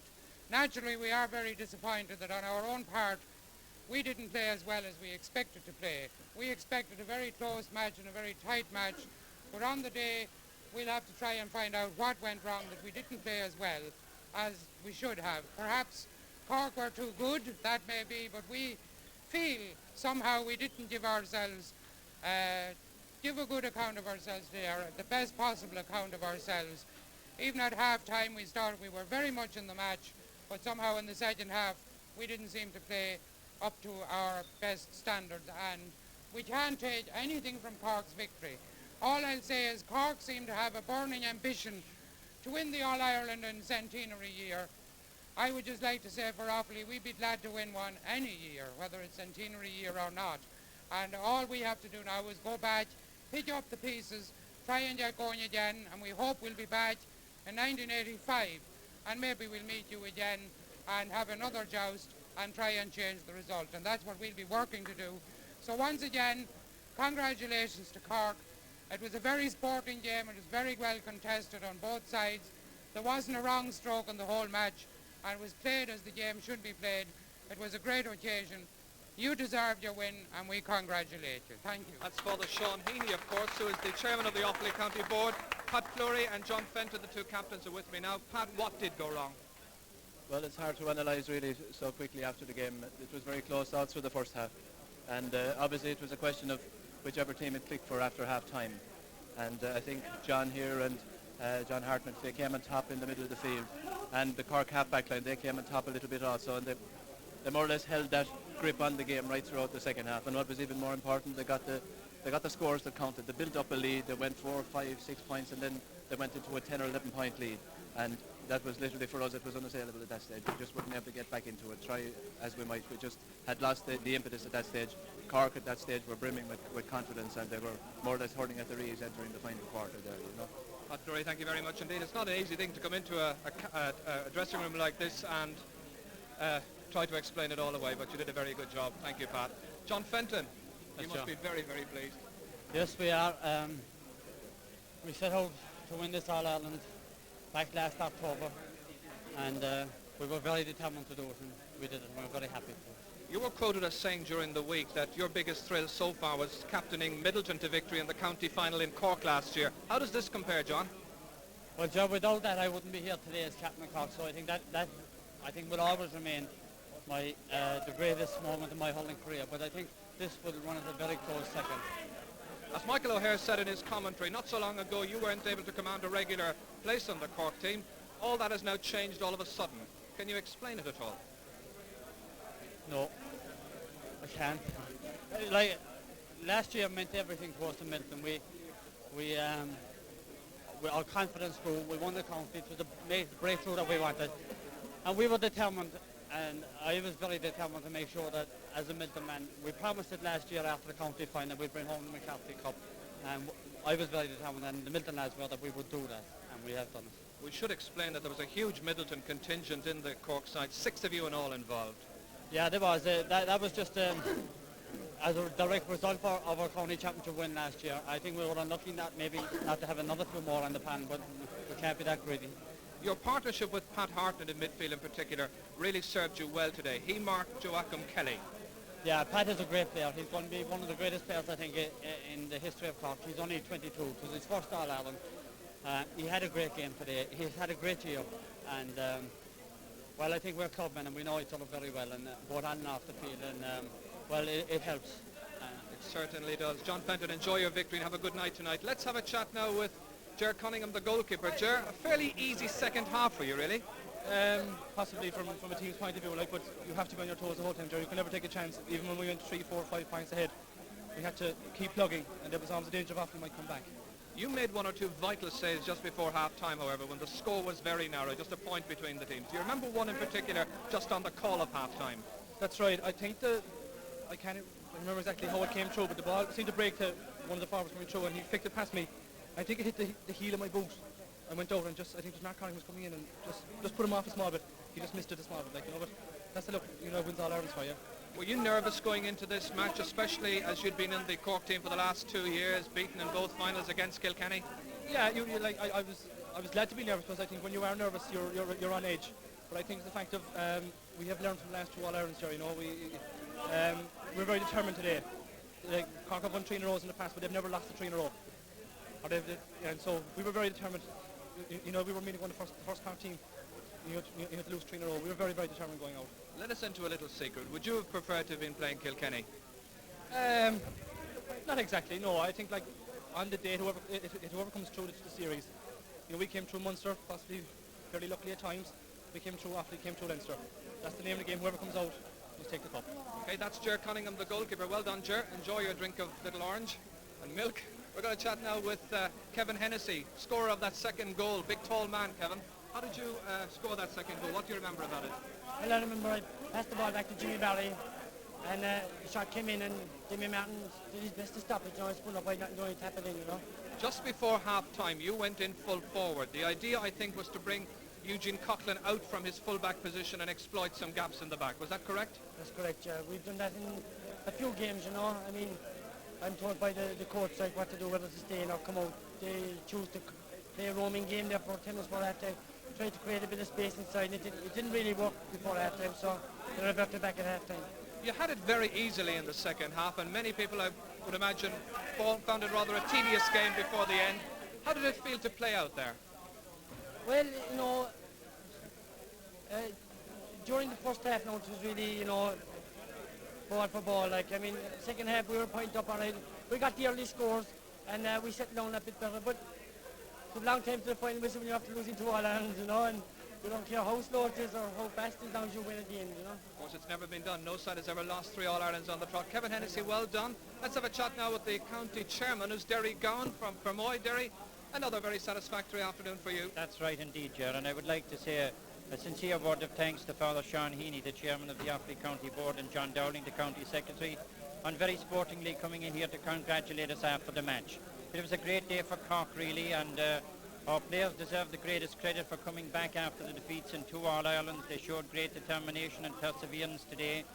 We asked of them that they would give the best display of their careers this afternoon, and they really gave that. They turned in a capital performance, and I would like to congratulate them and compliment Offaly too on a very sporting game. It certainly was that. Derry Gowan, thank you very much. Let's have a chat now with one of the youngest players on the team. Who else? Shawnee O'Leary.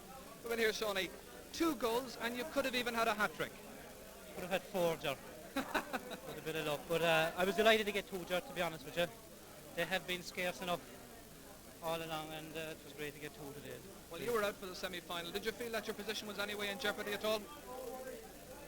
I did. Well, it depended on what way the team was picked. You know, there were a few different forward lines that they could have produced on the day. You know, and it depended on which one. I suppose it depended on who was full forward. Really, was the key thing. You know, when Jimmy was picked full forward, I thought I probably would get in then. But you know, if they played somebody else full forward, something else might have happened. You know? Well, you got 2 great goals, and you look very fit out there for a man who confesses that he doesn't particularly like training. I felt okay. Well, you see, the ball went for us today, Ger, you know, to a point, and it's always easy to play when things are going well, you know. I think we were probably on top of Offaly after about 25 minutes, you know, in every position possibly on the field. And it was only a matter of time before we got a few scores. Like when we got to 3 or 4 points after half time, like it put us 5 points and 6 points ahead. And then if we did get a goal, like it obviously would have put us fairly well out of reach, you know. You were always edging away from them.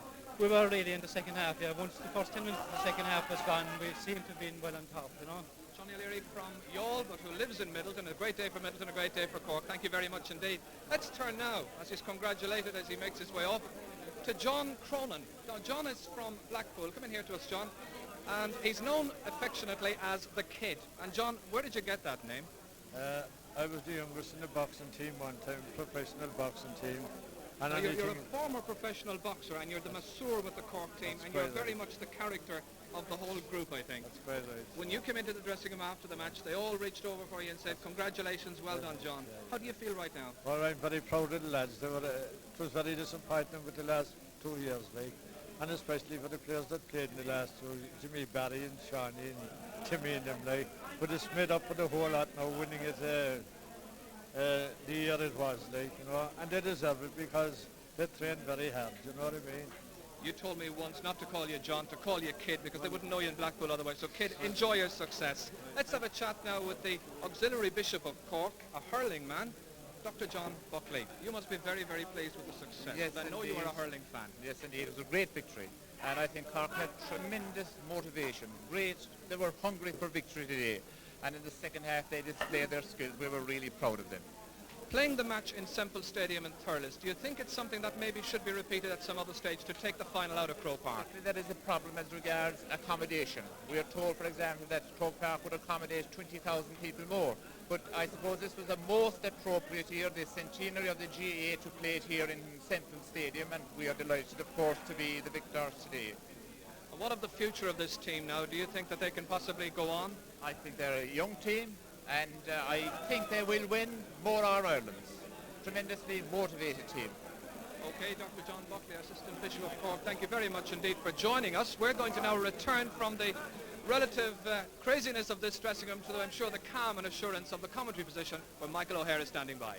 Well, the calmness is here now. It wasn't a few moments ago as Shawnee Leary came racing across from the far side of the field, and you got him on camera down there in a matter of seconds because he was surrounded by the Shawnee O'Leary fan club, or portion thereof, which... Hands on that cup over the last few years. I'd say it'll be especially welcome down the south this time. Yes, Michael. 1978 was the last time. We were beaten in the last 2 finals. We were very determined that it wouldn't be third time undefeated for Cork. We did what we had to do today, and we'll have a good night in Cork tomorrow night. We were just looking at the cup a little bit earlier on. There's a few little bumps and scratches on it. I'd say there'll be a few more by the time it's finished the week and maybe the month down in Cork this time. Yeah, I can get a fair mishandling all right in the next couple of months, but well, once we don't lose it, we don't mind. Mind you, at half-time today, it didn't look like, or it wasn't certain that you were going to be picking up that cup, so you must have been a very relieved man at the end of it all. Yeah, at half-time, I think the game was very delicately balanced at half-time. I think there was only a point in it. We had a chat among ourselves at half-time. We knew that we had the potential to win the game. We were on top, but we weren't taking our scoring chances. We settled down a bit more early on in the second half. Then we got a couple of points, and as soon as we started scoring, I think there was no way we were going to let up, and there was no way we were going to let Offaly back into the game. You could never have expected Offaly to close up and fall apart the way they did in the second half. How much of that was due to the Cork lads? No, we didn't expect it, and I suppose that's why, all the more reason why we won so well. We tackled every game this year with a great determination. Even up against Antrim, we took no chances against Antrim. We were going to go out and give of our best. Every fella was playing for his place on the team and even on the panel. And we were trained for 70 minutes today, and we were going to go for 70 minutes. We were a point up or 10 points up. It made no difference. Well, we'll be talking to John again in a few minutes' time. We'll also be talking to some more of the stars.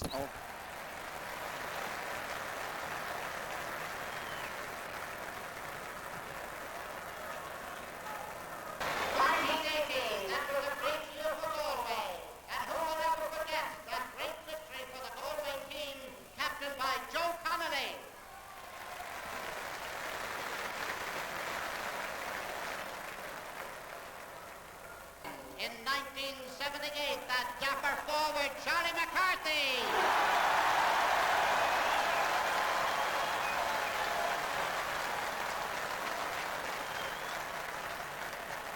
In 1971, well, Tipperary produced many fine defenders, and none better than their captain of that year, Kyle O'Connor.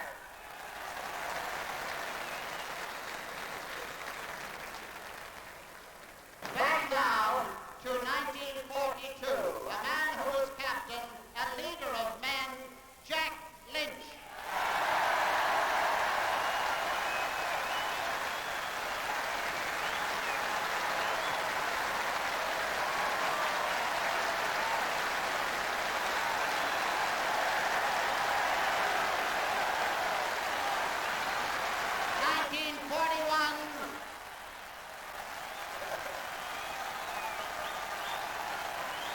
Ladies and gentlemen,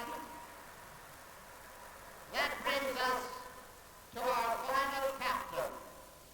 In 1931, it took 3 meetings between Cork and Kilkenny to decide who was champion.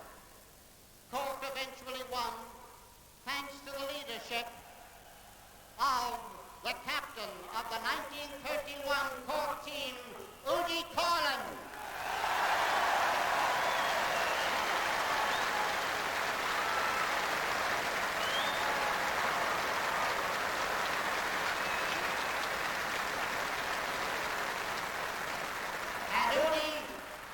Udi now received the presentation of a delightful piece of waterford glass from Penny Buggy.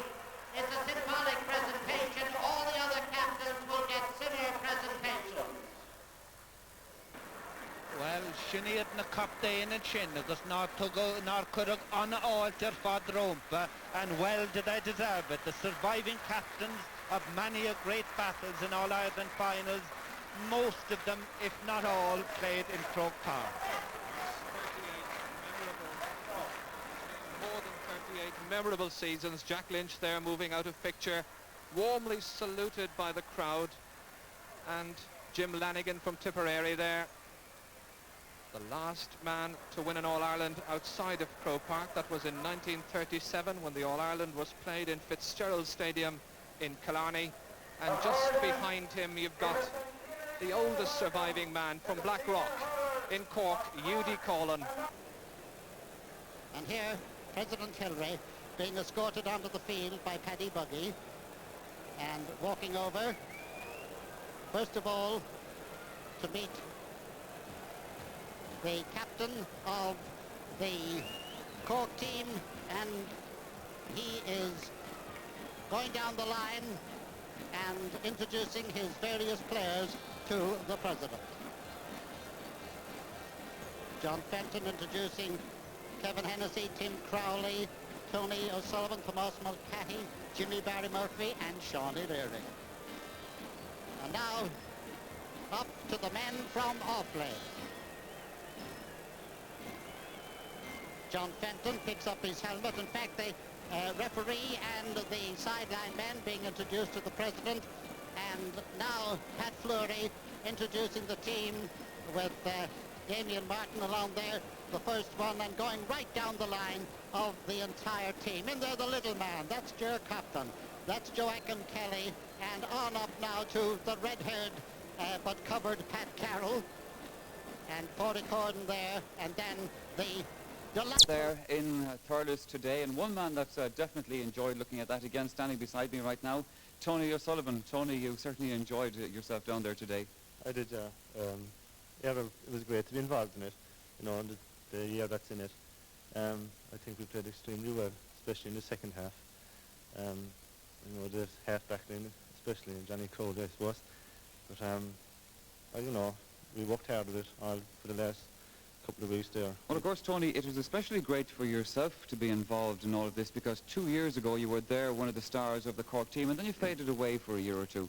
Yeah, well, I suppose after the 82 final, I kind of faded over the scene. I was sick for most of last year, and through ill health I wasn't back to full fitness. But after Christmas then again this year, I came back and, you know, I was doing a bit all the time, hoping to get back into the panel.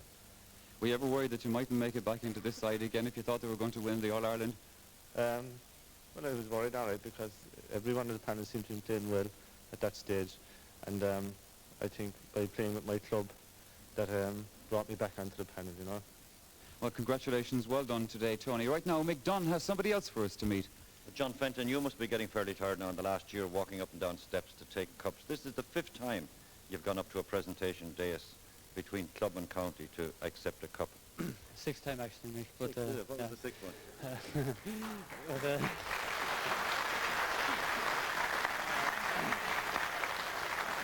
no, it's a habit that you wouldn't get tired of anyway, and well, it's a nice habit to have. Well, it's something that nobody else can do because nobody else for at least 100 years can go up and get the Centenary Cup trophy. Yeah, well, I don't know, the way these fellas are playing, we might be around then as well. So. Talking to you down in Park, in Middleton last week, I was asking how important the victory in that Centenary Cup in last May was to the team. Yeah, well, I think it was a great start to the year.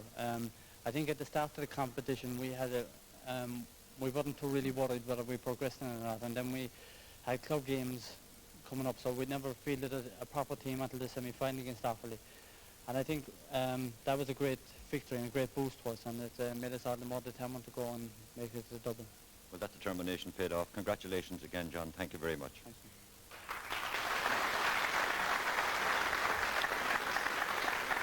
Well, standing beside me right now, we have Dennis Mulcahy. And Dennis, a few minutes ago you were saying to me, don't ask me too much, 30 seconds will be enough. What can you say to us in 30 seconds about today's match? Well, I thought it was a narrow second half by Cork, and really Offaly faded, I thought, 10 minutes into the second half, you know. And with our forwards going well, like, it was impossible to get back into the game, you know. I think this is all a bit easier than it certainly must have been down there today doing this. Definitely not. Not for the first half, definitely not, you know. It was very hard, very physical game, you know. But we came on top, really. Once we got top, we just went away, you know. Relieved that it's all over. Surely it's at a stage in the game today, say 15 minutes left. You must have realised at that stage that you were going to be going up there and getting those medals. Well, disappointing, really. So we decided really that the game in the final whistle, really, you know. And we kept going up to the final whistle. You were afraid that Offaly were going to do what you did to Tip? Yeah, it's true. Okay, thanks indeed, Dennis. John Crowley, since the game finished, all around Thurles, people have been saying that you haven't had a game like that in about 2 years. It was your best for quite a long while. I'd say about 8, Mike. Some other people are being a bit kind to you. I think it was, you know, everyone played well, not alone myself. But the whole back line in general played well. I think John McCorkin and Tom Cashman played very well. Up the centre, I think we were very strong from John Cunningham right up to Jimmy Barry. We controlled it down the middle, and I think in the second half we stepped into a second gear and we left Offaly there, you know. I know fellas like myself and radio, television and the newspapers are making a lot of this thing. The Cork had never lost 3 in a row, but that must have been in your minds as you prepared for this final. It was, well, people were saying that we were on the 3 in a row. I hope we weren't going to be on the losing 3 in a row. But I think it made us more determined to win this year. Okay, Johnny, thank you very much indeed.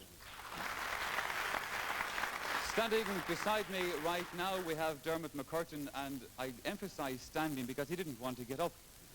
You were saying cramps in the back of your legs. Well, my little lad running out through there today, you know. I don't know, some of your colleagues here were saying that you didn't do that much running today. I was doing a lot of covering off for a few fellas, all right.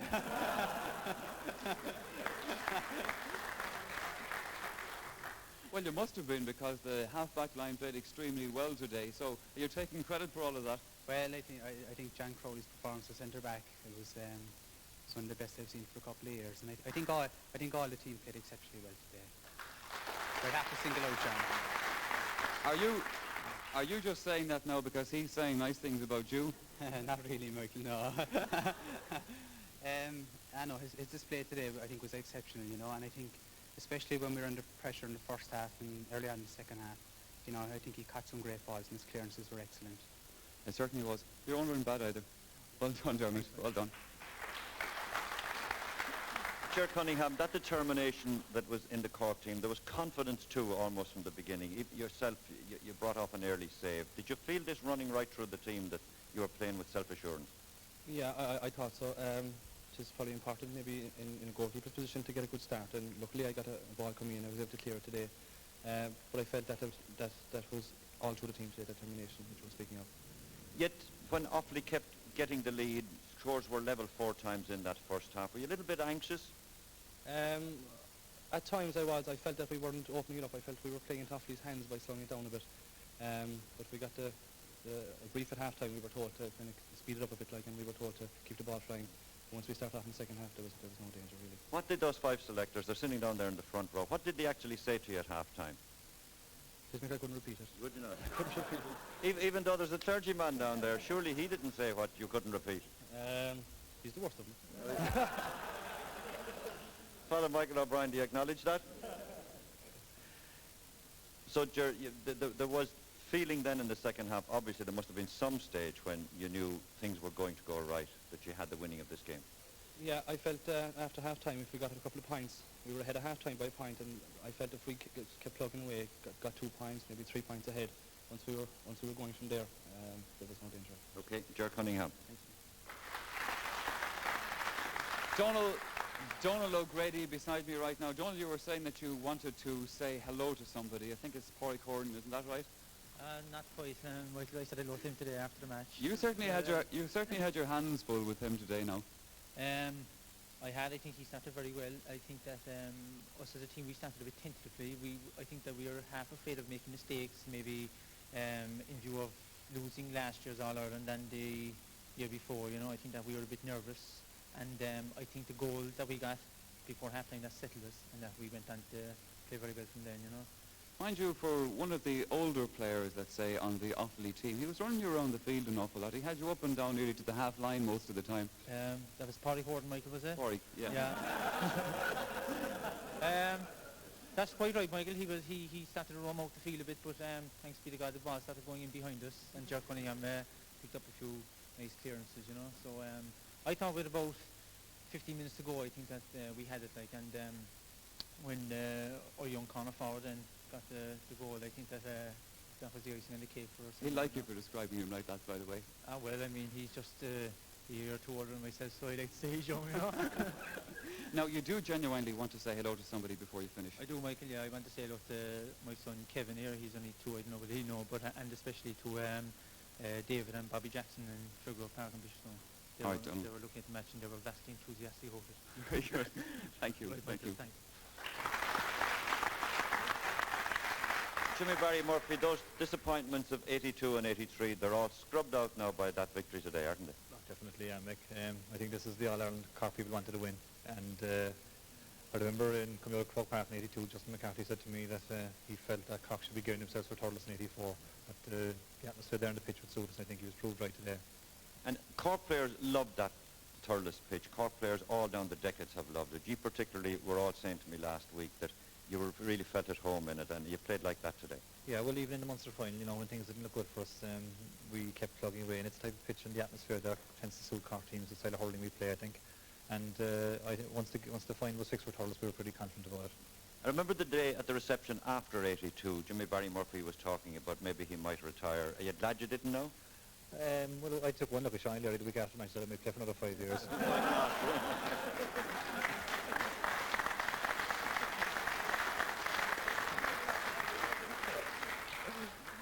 And why not if he can keep on going? Oh yeah, definitely. We must say something about him though, because those goals today, you know. He had a fantastic game, I thought. His enthusiasm and his work rate were phenomenal. He got 2 tremendous goals, and his general play around the field was very good. And he did a lot of running around the 21, which I thought, you know, contributed a tremendous amount to our victory.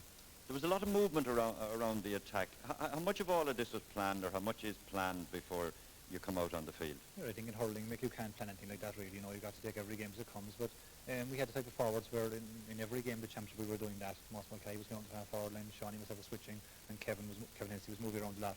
And you know, we had the hurlers to get away with that, I think. Okay, Jimmy Barry, the next thing now is the county championship. Thank you very much indeed. Well, we have lots more very happy and relieved Corkmen for you to meet into the programme. As usual, we introduce our Man of the Match section, but of course, this time it's not our usual Man of the Match, it's a very special one. It's not only our All-Ireland Man of the Match, but indeed our centenary All-Ireland. But as usual, we have to select it, Eamon Cregan.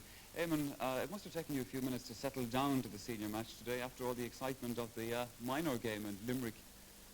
Yes, I was watching my watch very closely during the game, and I'm sure Frank here will recognise. We were very lucky in the minor match, and I know we scored the drawing point, I think, 3 minutes of full time gone, you know. But we should never have been in that situation. We had the game wrapped up at half time, but I think cockiness on the part of our lads nearly lost us the game. Well, of course, there was absolutely no doubt at all about it in the senior match. Did you expect it to be that easy in the end for Cork? I didn't actually. I didn't know what to think really, because coming up to the final, a lot of people were saying Offaly had played well up to it. They had played very well, but they don't like Thurles. Thurles is a pitch that it's a very lively pitch. And funny thing, 30 minutes into the second half, I wrote on my slip of paper that the game was over, and it was, in my opinion, over at that stage. 30 minutes into the second half, had you decided who was going to be your man of the match at that stage? I had a good idea at that stage, but then players began to play very well in the last 20 minutes, and it upset me a little bit, because as I was coming out of the field, I was hearing various names like Johnny Crawley, Shawnee O'Leary, other players like that, and I was wondering to myself, had I made the right decision? I think I have, but again, everybody is going to disagree with me, I'm sure. When it came down to it, who did you decide, Eamon? I decided on Tony O'Sullivan, whom I thought...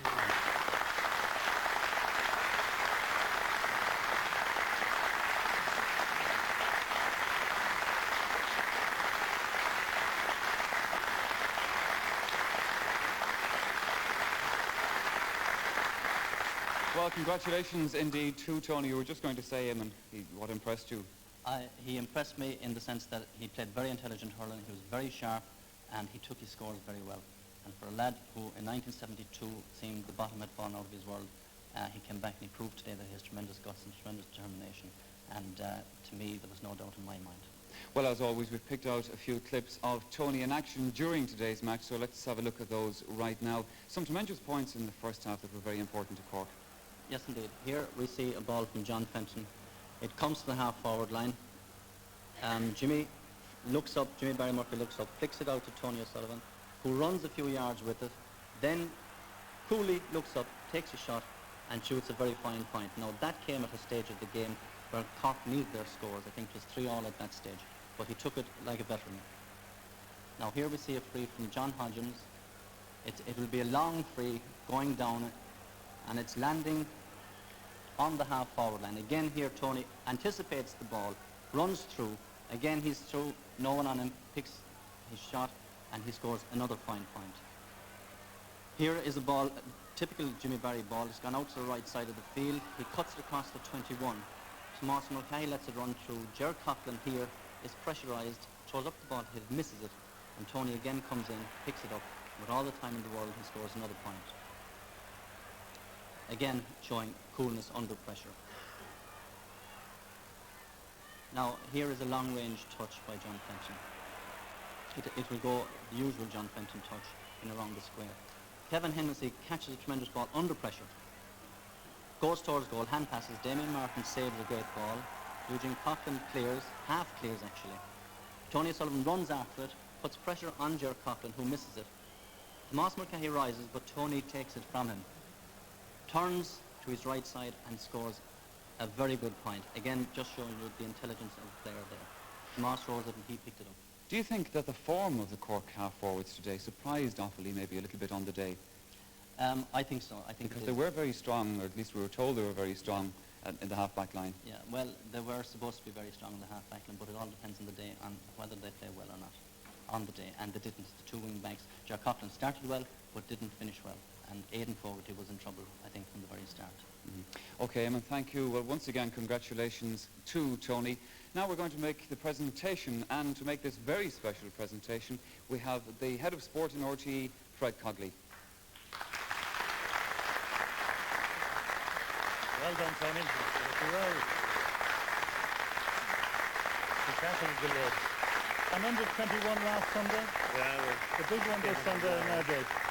Thoroughly deserved. Congratulations again. Well done.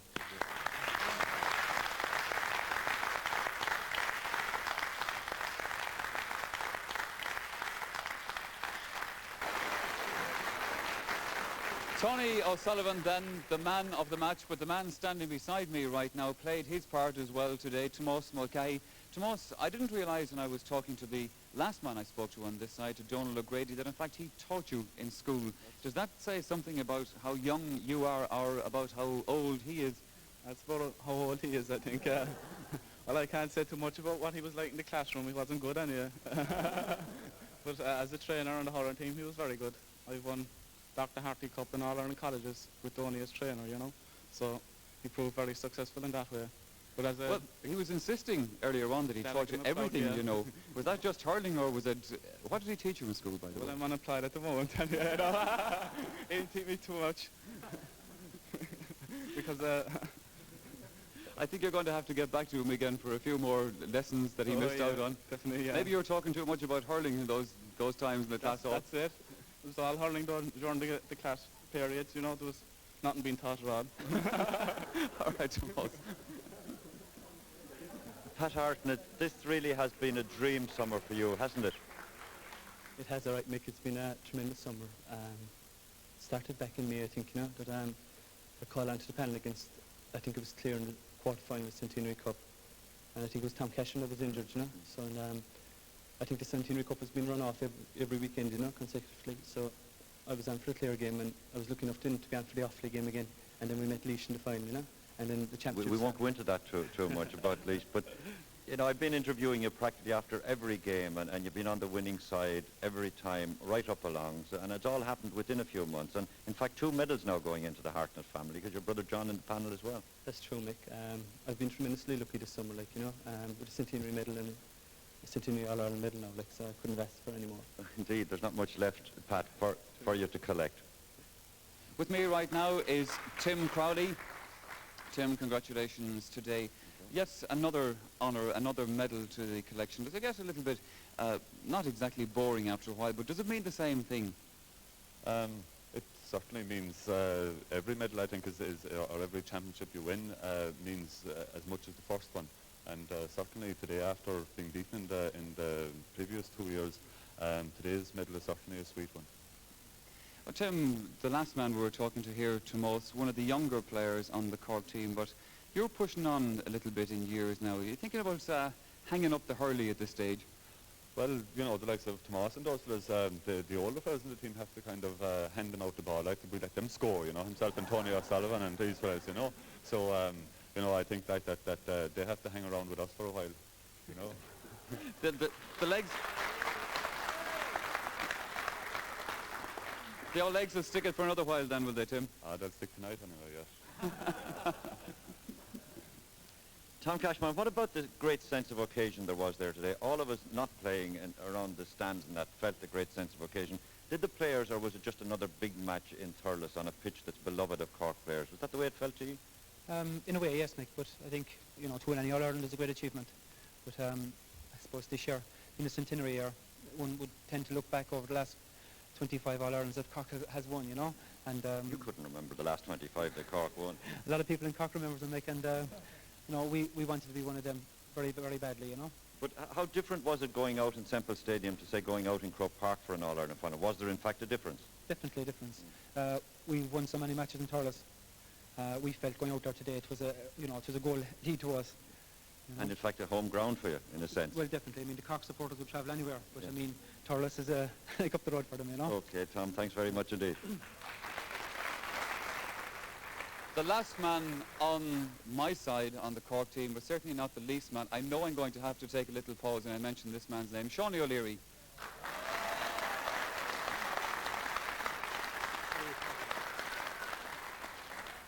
Shawnee, well done today. It's getting a little bit warm up here, and I know that you and the rest of the lads are anxious to get on to the celebrations. Yeah, we are, yeah. Yeah, we are. There's a couple of glasses of milk, I think, waiting for you outside. Yeah, we could do with a glass of milk now, all right, I just couldn't go astray. Do you want to ask me something?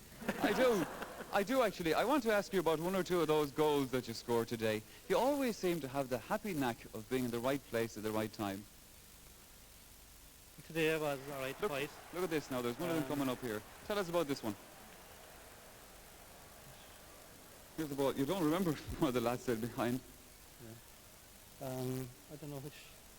This is the first goal coming up, yeah. Yeah, I think Tomas Mulcahy passed the ball to Jimmy very roughly, and Jimmy passed a wild pass. I thought actually I might miss it. This is a lovely turn now. You turned very nicely on it here. Yeah, Nice I skill. thought I felt that if I did catch the ball, I probably would have been blocked, you know. There wasn't that much time, really. As I was saying to you, you always, is it just a happy knack of being in the right place at the right time, or is there a bit more to it than that? I suppose that's about it, you know. I mean, probably you're not going to score goals really from far out the field, you know, or maybe from 20 or 30 yards. I think you've got to be prepared to stay pretty close to goal, you know. And some days you will get some. I probably could have got another one today, you know. And you'll get them one day, you won't get them some other day, you know. And it doesn't necessarily mean that you're not playing well or you're playing bad, you know. Well, I know that everybody in the crowd here will agree with me that you did Cork proud today, and you've done Cork proud over the years.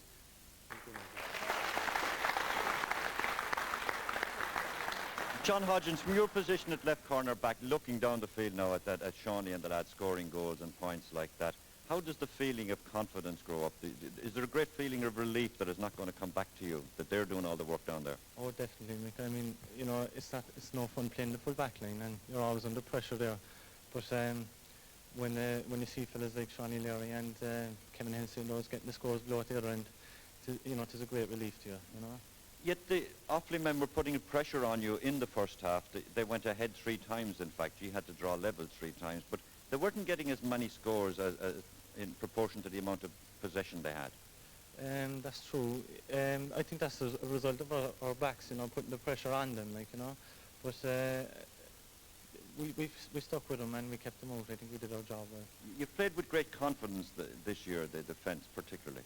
Well, we have. I think we blended in well with the older fellas, as we were talking about them earlier. You know, they give us great confidence. As this is my first year playing now, and I got great confidence from the fellas playing in front. Do you think there could be a little bit that you young fellas coming on puts a lot of pressure on these older fellas? Yeah. This is why Johnny Crowley and these are now playing well again. I think so, yes. So they're fighting for the places. Oh yeah, this is a good way to have it, I think. And of course now, as I said to Jimmy Barry there, the county championship is now the big factor in Cork, isn't it? The All-Ireland will be forgotten very quickly. Yeah, we're getting down to the mini All-Ireland now, as we call it in Cork, you know, and we're playing Blackrock, and we'll be knuckling down to training shortly. We being the bars. Exactly, yeah. I'm not sure of the blue jacket I'm supporting. That was an accident, I can assure you, John. Thank you very much indeed. That's the leash jacket, by the way.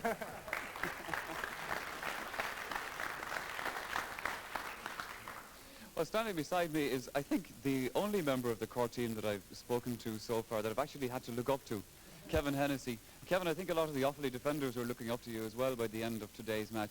We're going to talk to you about your goal because that was really the icing on the cake, that one. I'd say you enjoyed putting that away. You enjoy putting them all away, you know.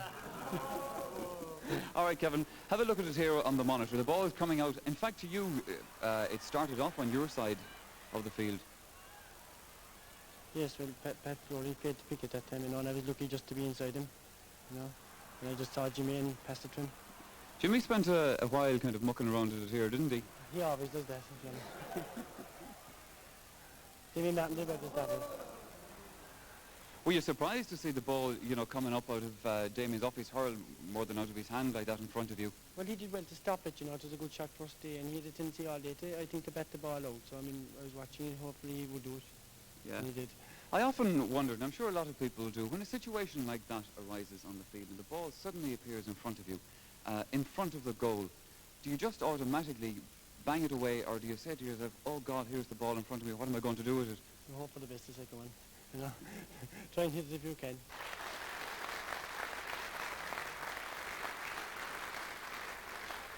Well, now, indeed our thanks to all of the Cork players for joining us here on the programme tonight. We're going to let them go off to their celebrations right now. What we're going to do is go back to the studio and get all the sports news of the day, the rest of the sports news of the day, from Liam Nolan.